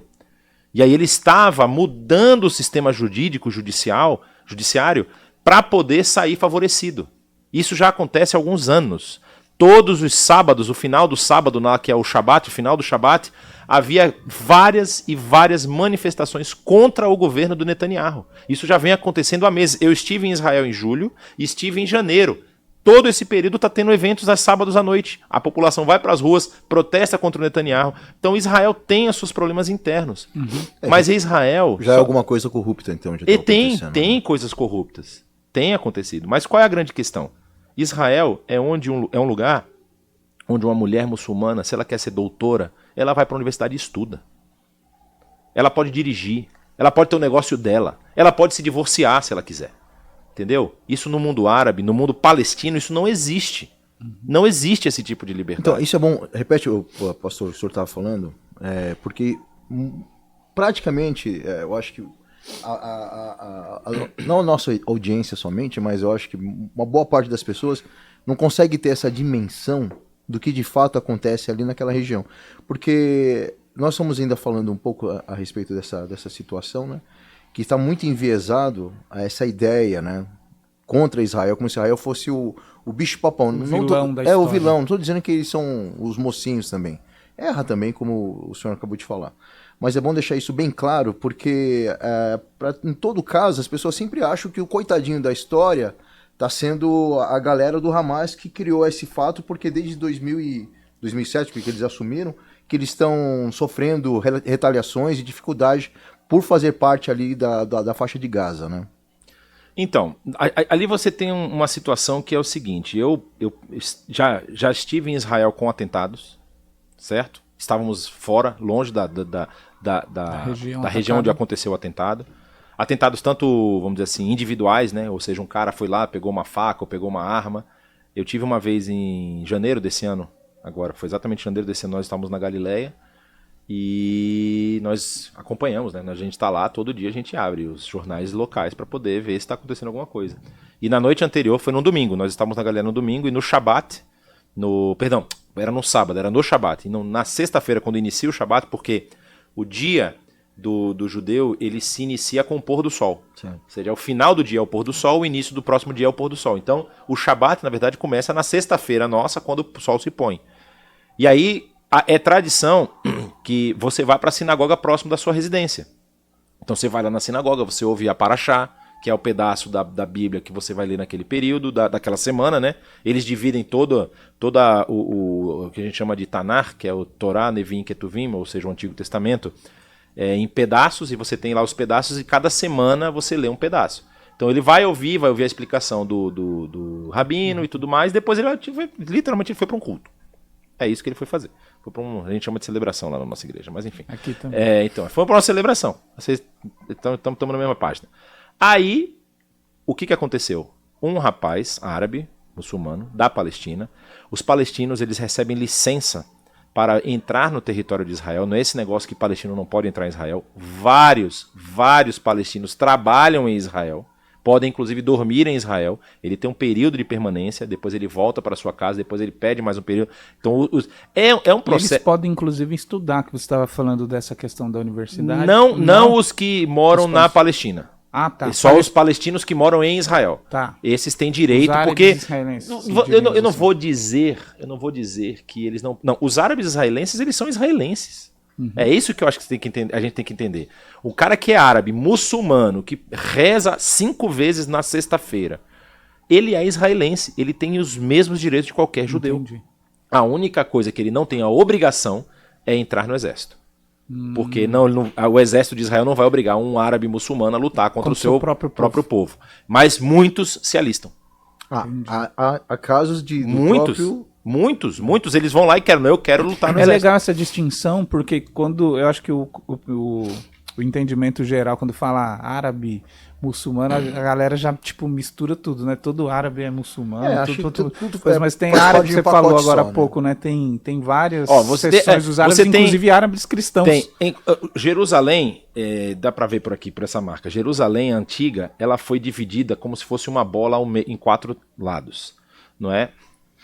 Um dos lados eu duvido que vocês vão acertar, mas enfim, eu já te falei isso. Você tinha que lembrar da minha aula. Presta atenção na aula. Você tem um lado. Ele já me deu a média, eu já passei por essa fase. Você tem um lado que é de, vamos dizer assim, de maioria cristã. Você tem um lado que é de maioria muçulmana, você tem um lado de maioria judaica. Sobrou um, qual é? Os árabes. Não, não falei muçulmano. Cristão, muçulmano e judeu. Tem mais um. Ortodoxo? Não. Você acertou, mas eu quero saber o país. Ixi. São os armênios. Ah, tá. Tem um quarteirão armênio na cidade antiga. Por quê? Porque os armênios, como povo, é o primeiro povo da história a se voltar ao cristianismo. O rei da Armênia, o chefe da Armênia, que eu não me lembro se ele era rei, se ele era imperador, o que ele era, ele declara o Estado cristão antes de Roma. Roma só vai fazer isso em 384, né, com Teodósio. E ele, antes disso, já se declara cristão e volta para Jerusalém. Então, eles habitam lá há muito tempo. Então, são esses 4 quarteirões. Aí, o que acontece? Os cristãos e os muçulmanos, a sua grande maioria são árabes. São árabes de origem... São cristãos de origem árabe e muçulmanos de origem árabe. Existem africanos, muçulmanos africanos, que voltam para Israel e acabam habitando lá. Alguns cristãos, e tem muitos judeus africanos, etíopes principalmente. Existe uma comunidade judaica etíope enorme. Não é? E eles voltam muito... Faz uns 10 anos eles estão voltando cada vez mais para Israel. Então você chega em Israel, você tem um judeu que veio do leste europeu. O cara é branquinho que nem eu. E você tem um cara lá que é negão, porque o cara veio da África. E os dois são judeus. Aí você fala, mas como assim? Como é que pode? Não é um povo só? Porque já está espalhado no mundo. Você tem judeu de cabelo vermelho, né? Bastante, como é que chama? Ruivo. Você tem todo quanto é tipo de judeu, você tem. Então, assim, muçulmano também. Qual é o maior país muçulmano do mundo? Arábia Saudita? Você sabe, não? Acredito, lendo um pouco, os Estados Unidos está com uma demanda muito grande. Não. Indonésia. A Indonésia? Indonésia. Nem acertar, não. 100 milhões de muçulmanos. É o maior país muçulmano do mundo. Ou seja, falam árabe? Muito dificilmente eles falam árabe. Você entendeu? Então, assim, hoje a maioria... São claro, 100 milhões? 100 milhões de muçulmanos na Indonésia. Eu tive o prazer de conhecer a Indonésia. Eu fui na ilha de Bali. Obrigado, viu, querido? Eu tive o prazer de conhecer... Eu fui na ilha de Bali, e Bali é uma dos poucos remanescentes hindus da Indonésia. É um dos poucos, não é? E todas as outras ilhotas, a maioria é muçulmana. Tem uma ilha lá que é cristã, né? Que se eu não me engano que é próximo do Timor-Leste. Que foi conquistado pelos portugueses e tudo mais. Fala português, inclusive. Mas você tem a grande maioria muçulmana. Você vê, nem a Arábia Saudita tem tantos muçulmanos. A Índia... acho que tem mais muçulmanos que a Arábia Saudita.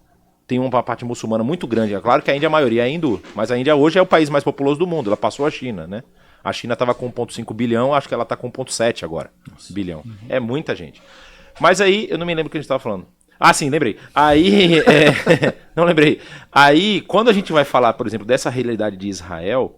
E essa distinção que precisa ser feita, você tem esses palestinos que moram na Palestina, que querem morar na sua casa, porque é a terra dos seus pais, dos seus ancestrais, mas eles trabalham em Israel, porque Israel tem emprego. Então eles atravessam a fronteira, sei lá, uma vez por semana, ou todo dia, eu não sei como é. Autorizados pelo Estado de Israel para trabalharem, porque Israel também utiliza a mão de obra palestina. Sem autorização, não tem maneira alguma dessa pessoa tentar entrar. Claro que tem. E ela entra, não só tenta, não. Eles entraram agora. Eles matam um monte de gente. Não, mas você tirar o fato que eles derrubaram o muro, tirar o fato... Ali na faixa de Gaza é mais complicado. Por quê? Aí que vem a questão que você me perguntou.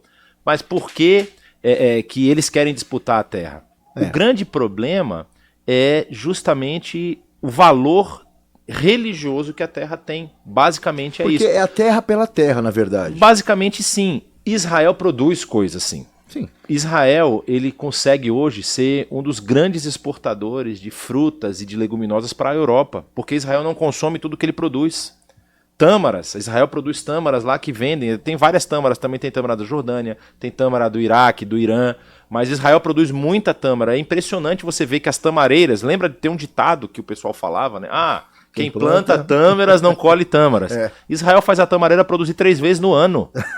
Você entendeu? Então lá não funciona isso daí. Não tem. É um negócio de louco, entendeu? É assim, a tecnologia que Israel emprega, mamão, banana, abacaxi, o norte da Galileia, a região da Galileia, fruta que não acaba mais. tudo produção de Israel. E aí o que a Jordânia percebeu? O rei o Abdullah, que é o rei que está agora, se eu não me engano, ou era o Hussein? Acho que o Hussein foi o pai dele. Ele olhou, ele falou assim, eu fico com essa luta num país que é mais forte militarmente do que eu. A minha moeda aqui é sustentada por capital estrangeiro, porque a Jordânia não produz nada. Como é que a moeda você sabe que chama dinar, né? O dinar jordaniano. O dinar é mais caro que o dólar, pra vocês terem noção. É artificialmente mantido, não é? Para poder balancear ali, é também vamos dizer assim, um colchão de ar ali no Oriente Médio. E aí o que o rei falou? Minha população aqui passando fome, ele é das famílias hashemitas, né? Então, tipo assim, é um pessoal que já vem com recursos. Falou, eu vou fazer uma coisa em prol do meu povo. Fez um acordo de paz com Israel, que Israel cederia a tecnologia de plantio. Hoje, o Rio Jordão tem plantação dos dois lados, tanto do lado de Israel quanto do lado da Jordânia. Acho que alguém já me falou isso aí. Foi um professor, né? Então... Mas lembra... Tem um acordo, né? Tem um acordo, mas lembra da história da Bíblia. A gente às vezes não associa com a Bíblia. O que acontece quando Abraão e Ló vão separar os seus caminhos? Para onde é que Ló vai? Por que Ló vai para aquele caminho? Ele falou, ali era terra verde, produtiva, vou para lá. Então, assim, Israel está voltando a isso, né? Agora, por exemplo, Israel, por que Israel tá... o povo acusa Israel de massacrar o povo palestino? Israel está ali. Diferente da Palestina ou do árabe palestino, que ele poderia, se ele quisesse, ou seja, se você perguntar... Talvez um palestino você não vai encontrar essa resposta de primeira. Você perguntar, meu amigo, qual lugar você quer ir na sua vida? Já que você nunca tenha ido. Se o cara nunca foi para esse lugar, qual lugar que você quer ir? Ele vai dizer Meca e Medina. Porque faz parte da Hégira. Ele precisa, uma vez na vida dele, ir em Meca e em Medina. Faz parte da religião muçulmana. Não é? Só que, por que ele fica em Jerusalém? Por que os palestinos não voltam para os territórios árabes e vão morar mais próximo das suas cidades? Você entende? Porque aí você tem toda essa questão, não, mas eu sempre morei aqui, eu tenho essa terra há muitos anos. Ah, então Israel é cruel porque ele tomou a terra do povo. Não foi, a terra foi dada aos judeus pelo protetorado britânico e pela Liga das Nações. Porque ninguém queria segurar a bucha de receber essa população judaica da Europa. Não é? E hoje Israel tem uma lei, que é a chamada lei da Aliá, que é a lei do retorno. Se você comprovadamente for judeu, em qualquer momento você pode pedir asilo para Israel. Quero voltar para a minha terra. Inclusive, eu estou sendo se você não tiver recurso, eles bancam. Não, aí é que está a questão. Eles bancam a sua volta, bancam a sua estadia por 2 anos. Você vai morar onde eles vão dizer. Mas não. Você vai morar. Não, porque aí também ele pode botar você em cima da cerca, né? Senta aí. Fica aí, né? Mas não vai acontecer isso. Mas normalmente... Te dá uma cadeira e uma arma se aparecer algum palestino. Normalmente eles te colocam numa região que está pouco povoada. É o mesmo problema do Brasil, né? Brasil, 60% da população está no litoral. Se você olha o mapa de população do Brasil, a ocupação, nós ocupamos muito o litoral e pouco o nosso interior. Não é? Você você anda no Goiás e no Mato Grosso, você anda horas até encontrar uma alma viva. Porque tem aquelas plantações de soja lá que não acaba nunca, e aí você vai embora. Israel não tem esse... Israel é um país pequeno, então ele quer povoar melhor redistribuir. E aí o que acontece? Por que Israel é o vilão da história? Porque Israel, estando lá e tentando viver... Primeiro, ele sofreu todas as guerras que nós já conhecemos. Essa é mais uma guerra. Agora essa guerra, Israel está, vamos dizer assim, para mim, sabiamente nomeando guerra contra o Hamas e não contra os palestinos. Ele quer matar e quer destruir, no caso, o Hamas. Ele está fazendo essa distinção, está tentando ser bem claro, né? Que o Hamas é uma coisa e os palestinos são outra. E é aí que eu tenho meus problemas. É que a galera do Hamas são palestinos. É aí que eu encontro os meus problemas. Porque, assim, os palestinos comemoram quando o Hamas mata. Mas muito. Mas é assim, um negócio generalizado mesmo, sim? Olha, os vídeos que a gente acompanha. Então, não está acontecendo só numa parte Você entendeu? Os palestinos no mundo inteiro estão fazendo festa quando descobrem que israelenses foram mortos. Entendi. Na Alemanha tem um vídeo famoso de uma menina que tá... Desculpa, eu acho que aquele vídeo é de Israel, não é da Alemanha. Uma policial israelense está aqui protegendo, fazendo um cordão de isolamento, e uma árabe palestina, vestida com traje palestino, com a bandeira da Palestina vestida, fazendo um sinal de choro para policial. Entendi. Entendeu? Tipo assim, menosprezando. Sim. Por quê? Porque existe uma frase que está sendo falada nesses ambientes, que é que eu vi pelo menos árabes palestinos falando isso. Eu não vi outros povos falando, mas eles falavam. Falavam assim, Israel ama a vida, nós amamos a morte. eles falam isso, ou seja, assim, a vida para Israel começa quando nasce, para nós quando a gente morre. Então, mas tem cidades lá na Europa, que eu não me lembro qual que é. Eu não vou falar nem que é a Alemanha, porque se eu estiver falando, estou sendo até exagerado, né? Que eles voltaram a pintar em alguns comércios a estrela de Davi para dizer aqui nós temos... É a Kristallnacht, né? Isso. Na Alemanha aconteceu na Alemanha. agora aconteceu. Eles estão quebrando os comércios, na França aconteceu, na Espanha, em Barcelona aconteceu, um hotel que era um hotel já sabidamente de judeus, foi atacado, e aí eles penduraram a bandeira da Palestina, destruíram a bandeira de Israel que estava lá no poste, e fizeram tudo isso. Então esse antissemitismo tem aumentado. A grande questão é a seguinte, e aqui eu quero tentar ser o mais claro possível. Quando Israel foi levado para os campos de concentração, Israel estava imerso na sociedade europeia. Sim. Eles eram banqueiros, eles eram professores, alguns até faziam parte da polícia e do exército e tudo mais. E quando a Alemanha começa a fazer isso, ele pega essa população comum, civil, e fala assim, olha, nós vamos realocar vocês, primeiro coloca nos guetos. E a primeira coisa que eles fazem é cercear a alimentação dos guetos.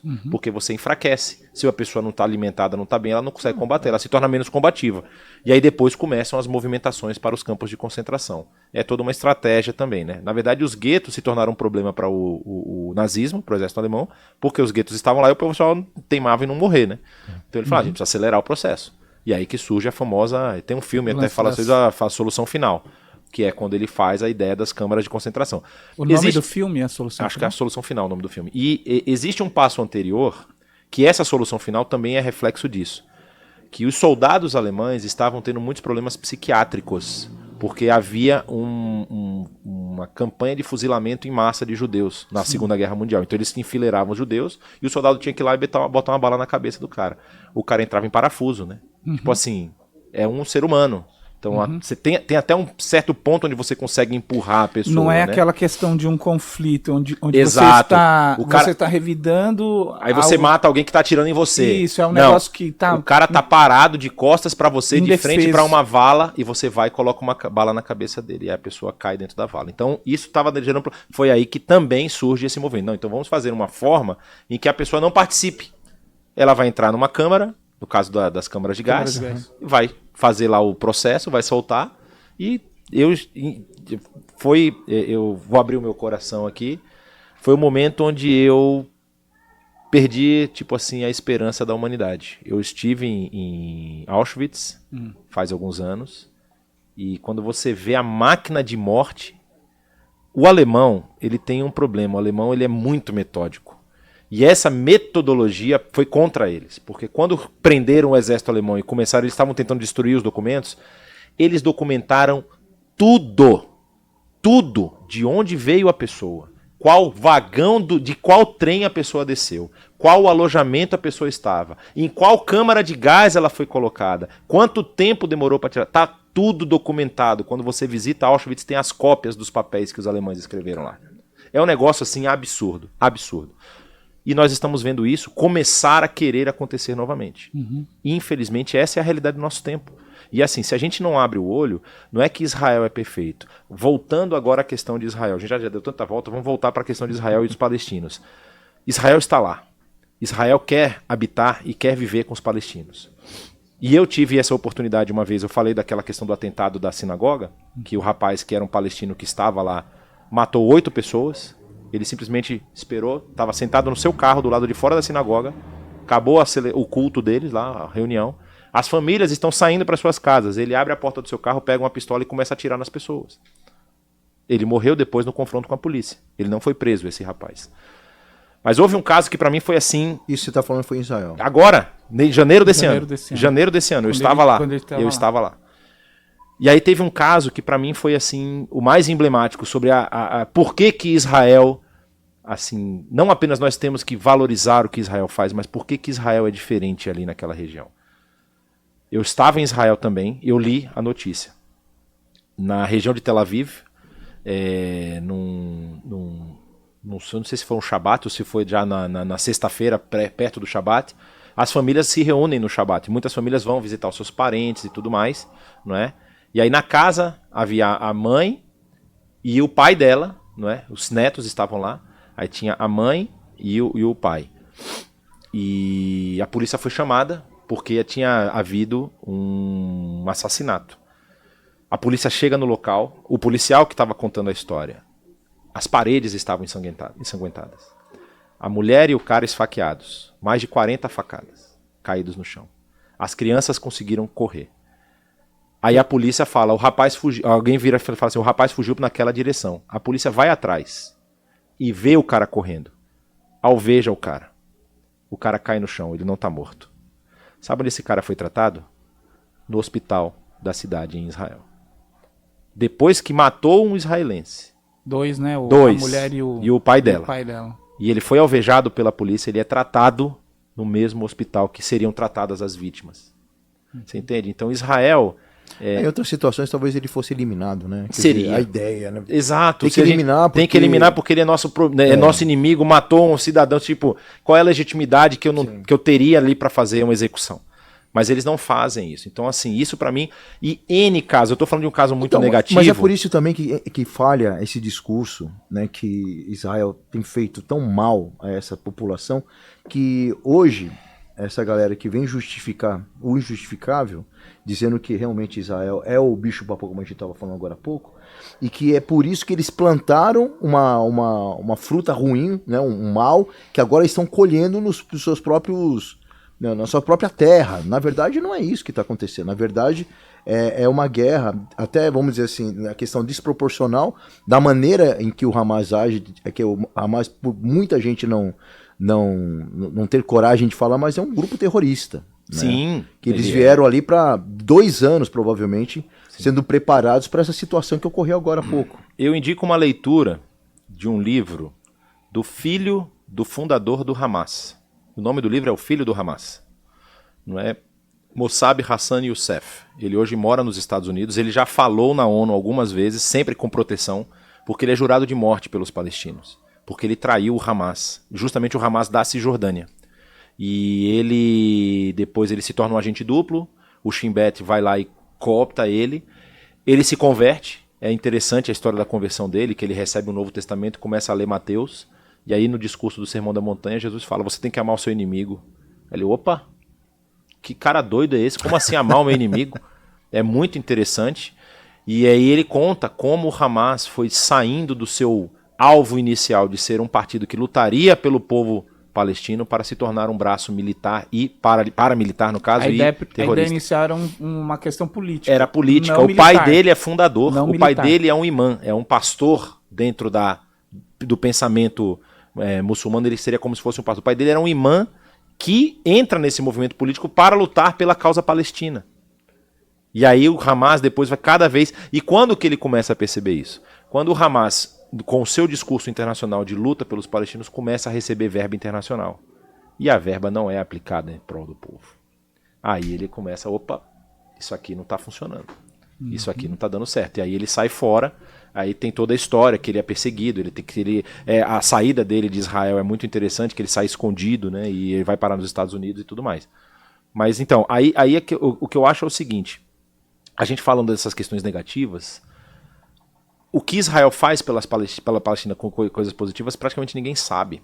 Né? Por exemplo, tem N casos de bebês que têm problemas de formação, problemas de saúde crônicos, que são tratados em Israel, para bebês palestinos, que são tratados em Israel.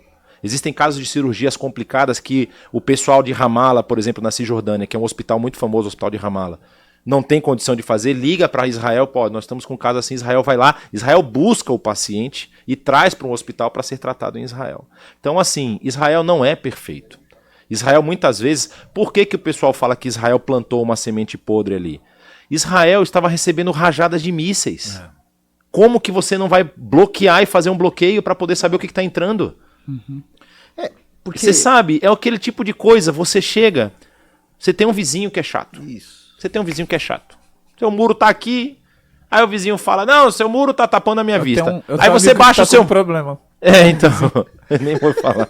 Aí você abaixa o muro. Aí você abaixa o muro, aí o cara começa a jogar, ele não gosta de você, começa a jogar pedra na sua janela. Aí joga uma pedra, aí joga outra, ô meu, para aí. Aí você pega uma mangueira d'água e joga na cara do cara pra ver se ele para. Aí o cara, daqui a pouco ele pega um coco, não pega uma pedra, ele pega um coco, ele joga um coco. Aí quebra a sua janela. Aí você vai lá, conserta a janela, não sei o que e tal. Daqui a pouco você vê que o cara tá se armando pra jogar um pedaço de pau desse tamanho. Você vai ficar olhando ele jogar? Você vai fazer alguma coisa. Israel tá nessa brincadeira desde 1948. Claro que não foi contra os palestinos e contra o Hamas, foi contra toda a situação, porque ele primeiro lutou contra os árabes. Mas Israel conseguiu normalizar com vários desses, vamos dizer assim, ditos inimigos, como Israel tem normalização com Marrocos, porque havia uma comunidade judaica muito grande em Marrocos. A gente não sabe... Pode falar. Esse é o problema, então, do convívio dos dois, porque depois dessa situação que você falou, que a Liga das Nações fez a primeira proposta ali de território, que inclusive ia ficar um território maior para os palestinos do que para Israel mesmo. Em si ali não foi para frente, depois Israel conquistou, ficou com maior espaço, mas ele aceitou os palestinos ali dentro do território dele ali. Mas os palestinos não aceitaram assinar o acordo de paz. Não tem. O problema não tá aí. Não existe, ponto, que eu saiba, não existe tratativa de paz no momento. Com nenhum lado, nem com o pessoal que está na faixa de Gaza, nem com o pessoal da Cisjordânia. Porque o Mahmoud Abbas também considera, dentro da filosofia da Autoridade Nacional Palestina, que Israel não pode estar ali. Mas aí, pelo menos, ele vai pelas vias políticas. Então, mas não quer a ideia não é só tirar dali da maneira que eles querem que tirem, né? Porque até como foi a questão do Hamas, eles têm uma... Dentro, acho que, do estatuto deles, né? Que eles não querem matar os judeus, eles querem exterminar os judeus. Eles não querem acabar com Israel. Não é acabar com Israel. É exterminar com os judeus onde eles habitarem. Israel... Isso faz parte da declaração do Hamas. Isso eu peguei em mãos pesquisei, tem um site na internet que coloca ele na íntegra. Todos, são muitos artigos. E eles vão falando, e existe esse artigo, que ele ainda inclusive coloca o nome de Deus no meio, né, de Alá. Ele fala assim, que a justiça dele vai se promulgar por toda a terra, e quando todos os judeus forem erradicados. Ou seja, quando você eliminar os judeus, você vai ter essa resposta. Mas aí qual é a grande questão? Quando Israel tenta combater esse vizinho chato, não é? E aí você tem o problema da Cisjordânia, porque muitos ataques que acontecem no norte de Israel saem da Cisjordânia, não é? Exato, olha lá, ó. Você tem o estatuto do Hamas aí, não é? E se você descer um pouquinho, ó, essa aqui é a carta de fundação que foi publicada em 1988. Eu acho que é bem no preâmbulo mesmo, viu? Mas sobe mais. Deixa eu ver se a gente consegue achar. Acho que pode descer mais. Seus passos, somente do movimento de resistência islâmica e fraternidade muçulmana. Eu acho que estava depois dessa parte aqui do capítulo 1. Se você pesquisar aí em judeus, eu acho que vai ficar mais rápido. Aperta Ctrl F aí, escreve judeus. É bom ver isso, né? Até agora. Sim. Porque a galera tem uma ideia aí. Tá, porque nossa luta contra os judeus é muito longa, muito séria, exige de todos os esforços sinceros, é um passo dado que deve ser seguido. Clica na setinha lá em cima lá. Tem mais para baixo. Aí, ó. Olha aqui, ó. A hora do julgamento não chegará até que os muçulmanos combatam os judeus e terminem por matá-los, e mesmo que os judeus se abriguem por detrás das árvores e pedras, cada árvore e cada pedra gritará: ó muçulmanos, servos de Alá, há um judeu por detrás de mim, venha, mate-o. Isso aqui é uma fala atribuída ao profeta. Tá? Ele está na coleção de Hadith, Bukhari e Muslim. Não está no Corão. Certo? Então, só para vocês entenderem. Então, assim, há já uma grande movimentação dentro do mundo islâmico para isolar esse tipo de discurso. Porque para os árabes é muito ruim. Ou seja, os países param de fazer negócio com os árabes. Você entendeu? E aí eles começam a perder recursos, perder dinheiro. E aí você tem as sanções. O Irã, quantas sanções o Irã já tem sofrido dos Estados Unidos? E aí vem aquele discurso, porque os Estados Unidos são a causa do problema no mundo, né? Como acontece com Cuba, por exemplo. Pessoal, eu estive em Cuba, eu visitei a Havana, não é? Eu te garanto que todos os prédios do governo são lindos. O pessoal do governo está super bem. Agora, o cidadão comum não come carne. Entendeu? E aí, assim, por que os Estados Unidos na época fez o boicote a Cuba? Porque Cuba estava negociando em colocar míssil nuclear. Não é à toa, não gosto de você. Cuba estava negociando com a Rússia posicionamento de mísseis nucleares na época da Guerra Fria. E aí os Estados Unidos foi e fechou.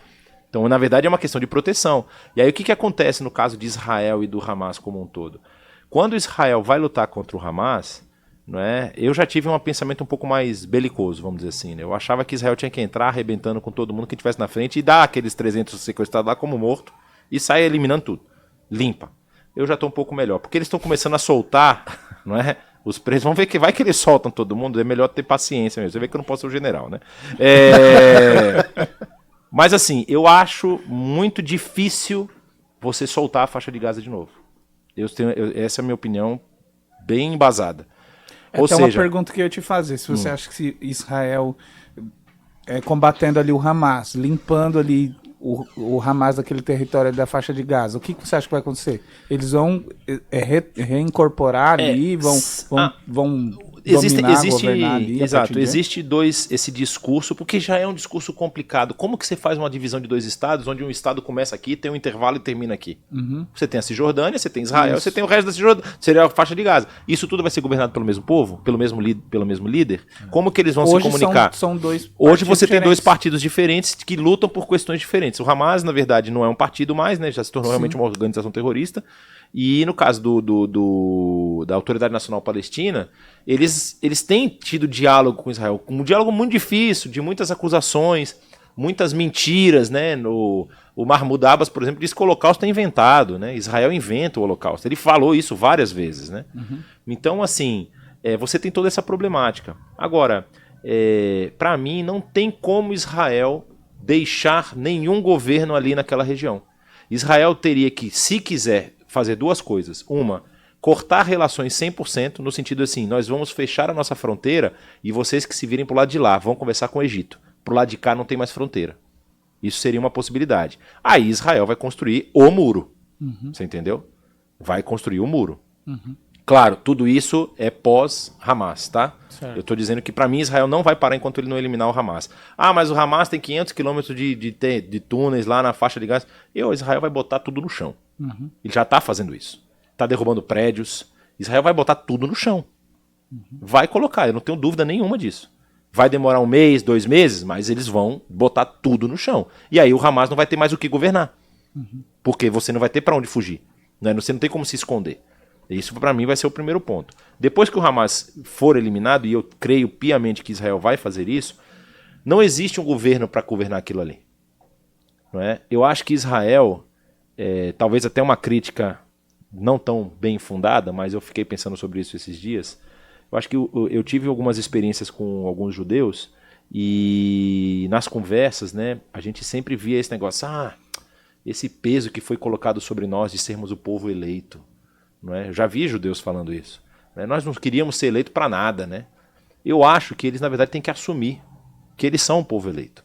Então, assim, se Deus escolheu, não pergunta para mim por quê, irmão. Vai lá e assume a sua função.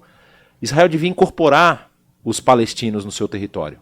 Deveria dar a eles a oportunidade deles terem um governo que lute pela dignidade da vida humana. A nossa comunidade tem um trabalho dentro da faixa de Gaza. Nós apoiamos uma escola cristã dentro da faixa de Gaza. E essa escola, ela virou todas as famílias palestinas que desejam algo de melhor para os seus filhos procuram essa escola lá na faixa de Gaza.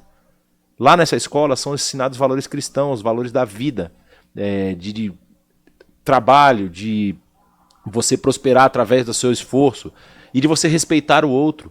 O que a gente vê, principalmente na faixa de Gaza, mas também na Cisjordânia, é um movimento contínuo de, como é que a gente pode dizer assim, de, como eles estão falando agora, como se você estivesse conduzindo a criança a já ter desde pequeno um ódio contra Israel. Um ódio impensado. Um ódio, tipo assim, Israel nunca fez nada, é uma criança, Israel nunca fez nada contra, mas ela já odeia um judeu. Entendeu? Existem várias situações ali, vários lugares na Cisjordânia, no que a gente chama de região da Cisjordânia ali, onde judeus estão morando, né? Você tem o problema do West Bank lá,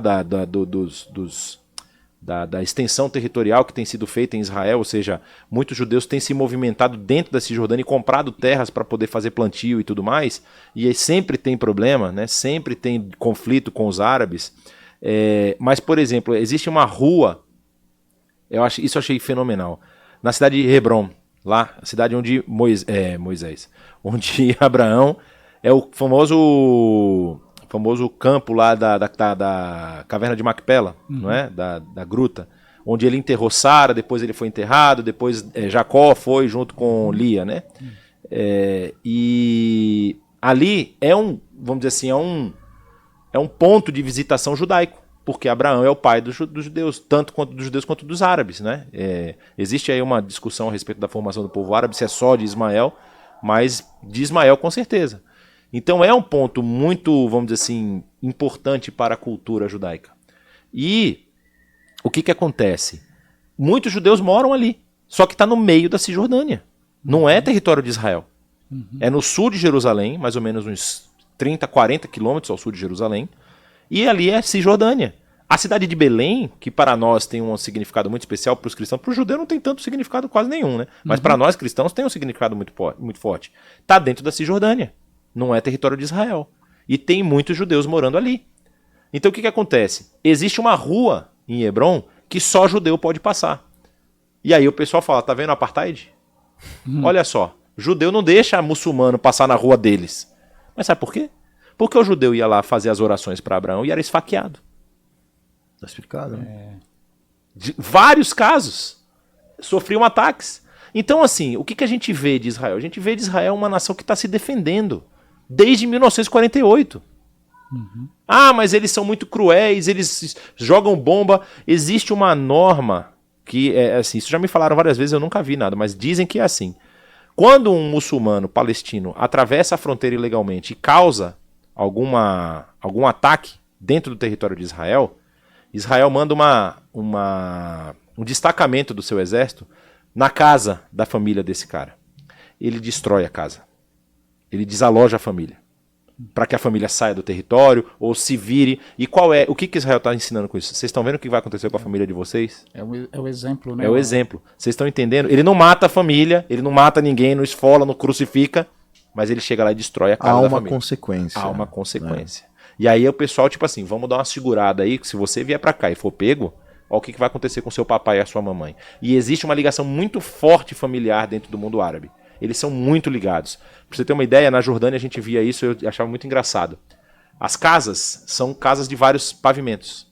E o último pavimento sempre tem os ferros apontados para fora. Não está fechado aquela parte da coluna, nunca está coberta. Aí a gente pergunta, pô, caramba, primeiro que não chove quase nunca lá, então você não vai enferrujar nunca aquele negócio. Mas assim, por que eles não acabam a casa? Ele falou, não é que não acabam, é que tem algum filho dele ali que ainda não casou. Quando o filho casar, ele vai construir mais um andar para que o filho more na casa dele. Então as casas, na verdade, cada andar é de um dos filhos da família. Então você percebe que assim é uma ligação familiar muito forte. E aí Israel pegou isso para falar assim, ó, vamos ver se a gente dá uma segurada nesse pessoal. Tem ataques da Cisjordânia? Ainda tem. Mas bem menos, por exemplo, do que o Hamas faz. O Hamas já vinha com barragens de mísseis há anos, né? Há anos. E agora, depois desse ataque, foi, vamos dizer assim, a gota d'água.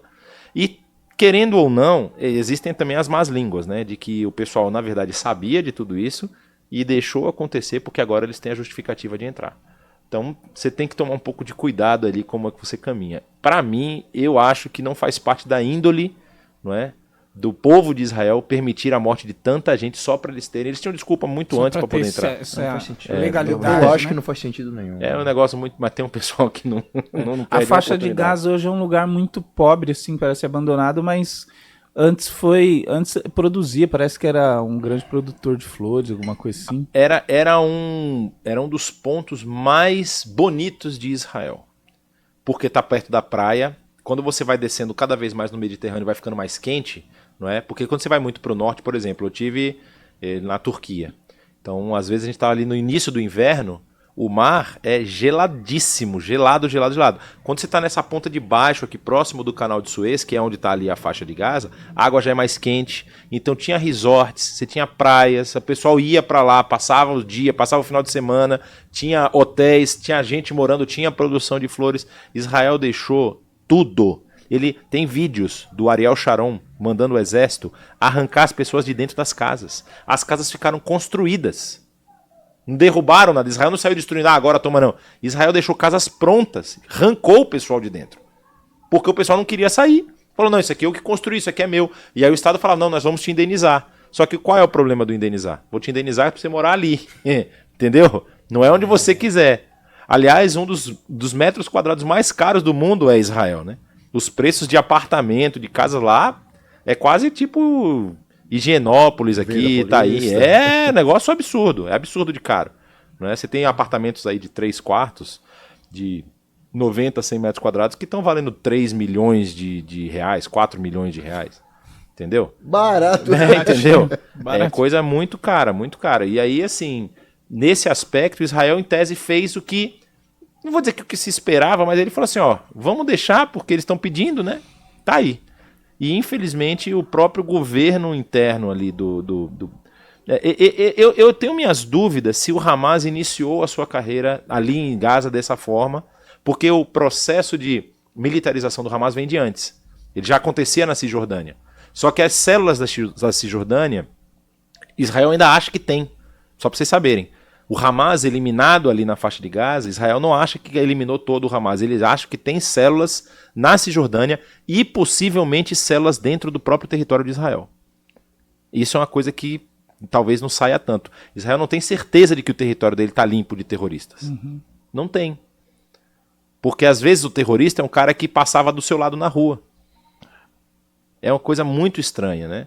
Um dos motivos que fez com que Israel fechasse esses territórios, ou cercasse mesmo, foi a época da intifada dos homens-bomba. Que o pessoal entrava para trabalhar em Israel, aí no meio lá vinha um terrorista, o cara sentava no ônibus com todo mundo, o ônibus andava a 30 metros, ele explodia dentro do ônibus. Então assim, como que o povo vive? Se for verdade essa questão do envolvimento do Irã também, pode ter alguma coisa lá? Então, a questão do Irã é que existe um medo de armas nucleares. Se os Estados Unidos não tivessem medo... Na verdade, não só isso, né? O Irã ele tem um apoio muito forte da Rússia e da China. Então, se os Estados Unidos mexer no Irã, ele tá mexendo num vespeiro. Mas se Israel mexer, já é um pouco menos.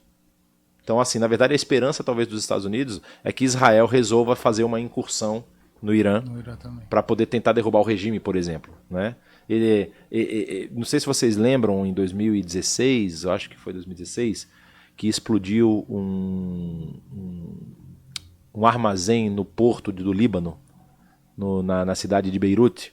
Foi uma explosão que tem até vários vídeos na internet. Tá, o vídeo eu vi. Essas explosões, então. Muita gente acusa o Mossad de ter feito aquilo. Porque era um material químico para... Foi mais recente. Isso no Porto, não foi? Foi no Porto. Então, eu chutei 2016 porque eu não lembrava o nome. Recentemente eles já mostraram como se fosse algo atual, mas não é. Dessa época é dessa 2016. Ah, é? Então foi então, isso que eu... o pessoal diz que o Mossad interceptou conversas de que o material que estava lá era um material para produção de armas. Aí o Mossad foi lá e resolveu. Explodiu tudo. O negócio lá foi... Morreu muita gente. Morreu muita gente. Você entendeu? A explosão abalou. E eu tenho um amigo que mora em Beirute, eu conversando com ele, falei, a gente vai mandar ajuda humanitária para vocês aí. Só que assim, Beirute, querendo ou não, é uma cidade até interessante. Infelizmente, o Hezbollah tem muito poder na região do Líbano, e o Hezbollah é claramente financiado pelo Irã. É claramente. É um dos braços militares do Irã, ou paramilitares do Irã. Todo mundo sabe disso. E o Hezbollah está na Síria. Como que um partido político está na Síria e está no Líbano? Então ele não é um partido político. Não é, entendeu? Então eles atacam Israel do norte, não é? E agora com o Hamas atacando do sul. O Hamas, na verdade, está agora no stand-by, né? Ele tem lá os seus reféns e a ameaça toda que Israel fizer, ele fala, vou matar um refém. E eles vão esperar para ver o que vai acontecer. Eles não têm, acho que... Eles não estão conseguindo nem mais vir para a superfície para poder atacar. Professor, tá complicado. Nós vamos chegar nos finalmente, mas eu vou fazer mais uma pergunta e deixar o pastor Diogo também fazer. E a gente depois vai falar um pouquinho do livro aqui, rapidinho, do livro do sorteio, que nós não falamos nem do pessoal do seminário. Da conferência. Da conferência. Puxa, seminário. Eu não guardo esse nome, cara. A gente fala já. Mas vamos lá, você quer fazer primeiro? Não, faz você, e aí depois a gente só fala que eu já... Pastor, eu estou falando pastor toda hora, mas professor, é o seguinte, na sua visão, qual que você acha que será esse desfecho disso tudo que está acontecendo agora? Eu sei que não tem bola de cristal, Mas vamos falar pelo a questão da intuição, ou pela ideia que você tem de também um pouco das informações, de tudo que você tem experimentado esses últimos tempos, né? Eu não é a primeira vez que o Hamas faz um movimento como esse, e em outras vezes eu tinha uma resposta mais assim, o pessoal é meio alarmista, tá achando que tá chegando o fim dos tempos, não sei o que e tal. Dada a crueldade que foi esse ataque, eu já tô com as minhas dúvidas. Eu não sei se a gente já não está caminhando para um desfecho, sabe? Porque a maldade tem crescido de tal forma, e para mim o grande impacto, o que mais me impactou foi a reverberação no mundo. Porque querendo ou não, hoje tudo que acontece em qualquer lugar do mundo rapidamente espalha. Você tem internet, você tem rede social, você tem WhatsApp, e o pessoal espalha as coisas. E assim, você perceber que existem pessoas assim que comemoram a morte do outro só por uma questão a pessoa nem conhece, não é? Então a gente meio que percebe que o caminho isso eu acho que é uma coisa interessante. Muita gente acusa Israel de crueldade, como também acusam Deus do Antigo Testamento de ser um Deus cruel, não é? Agora, exatamente o que aconteceu com Israel nesses ataques que aconteceram lá no dia 8, foi dia 8, né? 7 para 8. Exatamente o que aconteceu com Israel acontecia na época dos cananeus. Então, quando Deus manda eliminar os cananeus, não é porque Deus queria dar uma terra para Israel. É porque a maldade dos cananeus já tinha chegado num nível. É só você olhar as histórias dos cultos de sacrifício. O sacrifício a Moloque, o sacrifício a outras divindades que havia ali, o deus Dagon, que era o deus dos filisteus. Haviam sacrifícios humanos. Então, assim, Deus, ele falou, elimina esse negócio. Não quero esse tipo de coisa. E para mim, a resposta de Israel a esse ataque, na minha opinião, não pode ser muito diferente do que aconteceu no Antigo Testamento. Precisa eliminar o mal pela raiz. Só que isso, para mim, é reflexo de um vamos dizer assim, de um desfecho dessa história que nós estamos vivendo, né? A maldade ela tem se multiplicado, a gente tem visto muitos eventos de guerra em vários pontos do mundo. Tem guerra acontecendo hoje entre a China e algumas minorias.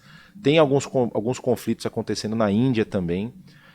Tem conflito acontecendo entre a Armênia e a Azerbaijão. Então, assim, Rússia e Ucrânia a gente já sabe bastante. Agora esses levantes que têm ocorrido ali no meio do território europeu, que em tese é uma região mais civilizada, mais cosmopolita, mas você está percebendo que tem esses grupos que estão lá no meio e estão fazendo uma confusão danada. Isso pode desembocar também num conflito, não é? Então, assim, que a gente está caminhando para o fim, é claro que não tem como negar, né? Que os últimos dias começam com a ressurreição de Cristo Jesus. O seu sacrifício, a sua ressurreição, e startam aí os últimos dias. Mas aquilo que é falado tanto em Mateus 24, como também em outros textos lá de Apocalipse, né, dessa maldade que vai crescer no mundo, a coisa, eu não sei, eu fico meio que na dúvida, assim, será que a gente não tinha percepção antes, sempre foi assim, ou será que a coisa está aumentando mesmo? Eu creio que ela está aumentando porque nós estamos vendo aqueles efeitos de reverberação. Acontece uma coisa lá, e aí chega a informação para cá, e as pessoas daqui começam a ter as mesmas ideias. Tipo assim, dá para fazer aqui também. Não é? Com todo respeito a qualquer posição política de qualquer pessoa que está nos acompanhando, os caras foram na Paulista comemorar o ataque do Hamas no Brasil. Porque Israel é um estado imperialista e terrorista. Os caras falaram isso do microfone, sabe? Então, assim, não valoriza a valorização zero pela vida. Zero. Ou seja, se fosse um ataque entre dois exércitos, olha, o Hamas saiu para lutar e matou 1.300 soldados israelenses. São dois exércitos. Mas não tem como você justificar a barbárie que foi esse ataque. Não tem, porque nós estamos falando de vidas. Agora, vai me dizer que uma vida vale mais que a outra? Você sabe que os europeus fizeram isso com os africanos. Foi a mesma coisa. Não, a vida de um africano vale menos. Então, assim, a gente está caminhando pelo mesmo caminho. Se a gente chegar nesse ponto, entendeu? Então eu acho que realmente, para a questão pontual de Israel, eu acho que Israel vai dar uma resposta, assim, que vai ser, na minha opinião, a resposta definitiva com relação ao conflito do Hamas. Não significa que não vão surgir outros. Sim, claro. Não significa. Pode ser que surja uma nova célula, por exemplo, dentro da Cisjordânia. Mas o que eu acho que Israel deveria fazer, e eu também não sou nenhum analista político, eu acho que Israel não poderia devolver o controle para os habitantes de Gaza. Porque a última vez que ele fez isso, foi o que deu no que deu. Já tem 16, 17 anos. Ele abriu espaço. Para isso acontecer. Exatamente. Ótimo. Beleza. Obrigado, viu, pela presença, pelo papo. Prazer todo meu. Aprendi muito aqui, né, mais uma vez com você. Falar aqui sobre a conferência, né? Aquele dia que o Pastor Júnior esteve aqui, ele sorteou 2 inscrições para a conferência do Seminário Teológico Batista Mispah, onde estou terminando aí minha formação teológica, onde é um dos locais que o professor Jonatas é professor, né? Já há um tempo. E a conferência Mispah, 10 anos fomentando igrejas saudáveis. Esse é o tema da conferência. E o pastor Jonatas vai ter uma plenária lá, né? No sábado de manhã. Eu abri aqui para ver. Transformando o mundo pela palavra. Transformando o mundo pela Eu falei que era missão, não falei? Isso, é isso aí. Transformando o mundo pela palavra. Sim. E aí, então a gente... Como que ficou, pastor Daniel? Era para escrever, eu quero participar da conferência. Naquele vídeo anterior. Isso, e também eu quero participar do sorteio dos livros. Livro, né? Isso. Aí você vai lá, se você não assistiu ainda, foi o tema de hoje escatologia. Até hoje, depois desse vídeo, durante esse vídeo, agora que chegou no final, então teoricamente existiu todo o podcast. Então até hoje a pessoa pode se inscrever e acabou. Porque a conferência também já agora começa sexta-feira, daqui 2 dias. Amanhã a gente já tem que passar lá os nomes para ele. É só colocar lá, eu quero participar. Coloca o seu nome, porque às vezes tá só o seu ID lá, né? Não dá pra saber. Escreve seu nome completo pra gente mandar lá pro pessoal do seminário. E aí você vai chegar lá na sexta-feira. Se você não puder ir na sexta, for apenas no sábado, você vai dar seu nome lá e vai estar liberada a sua entrada lá, vai receber sua credencial e tudo certo lá. Isso. E também os livros, né? Quem deixou no último podcast, que eu quero concorrer ao livro, então você tem a oportunidade também, se você não colocou teu nome lá, deixa o nome completo, tá? Pra gente entrar em contato contigo, e-mail, tudo contato certinho. E também aqueles que assistiram hoje, né? Pode participar também até no final desse programa, deixando lá o nome que a gente vai fazer sorteio. Eu acho que até amanhã já dá pra mandar direitinho pro pessoal da conferência e dizer quem foi que ganhou os 2 livros, tá bom? Beleza. Obrigado, cara. Pastor, foi uma honra demais. Eu tava querendo já essa live faz tempo, né? E graças a Deus, o pastor Diogo no nosso meio aí, para nos abençoar com a presença do pastor aqui. Foi demais, demais. Eu acredito que vai ser para aqueles que tiveram, não a paciência, mas tiveram um pouco mais de interesse de saber mais sobre esse assunto, né? E se teve alguma pergunta lá que você gostaria de ter feito e não foi feita, ou algo que nós não dissemos aqui, ou até o que você gostaria de tirar com dúvida com o pastor Jonas, deixa aí na descrição do vídeo, né? Boa. Deixa na descrição, deixa o seu curtir, deixa o seu faça parte também da nossa comunidade, né? Sim. Manda o link dessa live aqui para alguém. Isso, é um assunto tão importante, né? Verdade, a compreensão aí no nosso meio sobre essa questão aí. Acho que hoje deu para esclarecer bastante coisa aqui. Amém. Deixa o seu finalmente, professor. Eu que agradeço, né, o convite, o prazer enorme estar aqui, né? Talvez num outro momento a gente possa falar de geografia. Opa! Que é um assunto interessante também. Então, pois é. Para o nosso contexto cristão. Claro. Muita gente, eu acho engraçado isso, né? O cara não sabe nem onde é norte, sul, leste, oeste. Aí diz que o mal vem do norte. Mas o que isso quer dizer no texto bíblico? A gente ensina tudo isso aí lá no nosso curso. Mas foi um prazer muito grande, uma conversa muito boa. Espero que abençoe aí muita gente. Tá? Amém. Amém. Obrigado, professor. Um abraço aí. Obrigado, gente. A gente se vê futuramente aí. Muito obrigado. Deus abençoe. Valeu, pastor. Obrigado. Até semana que vem.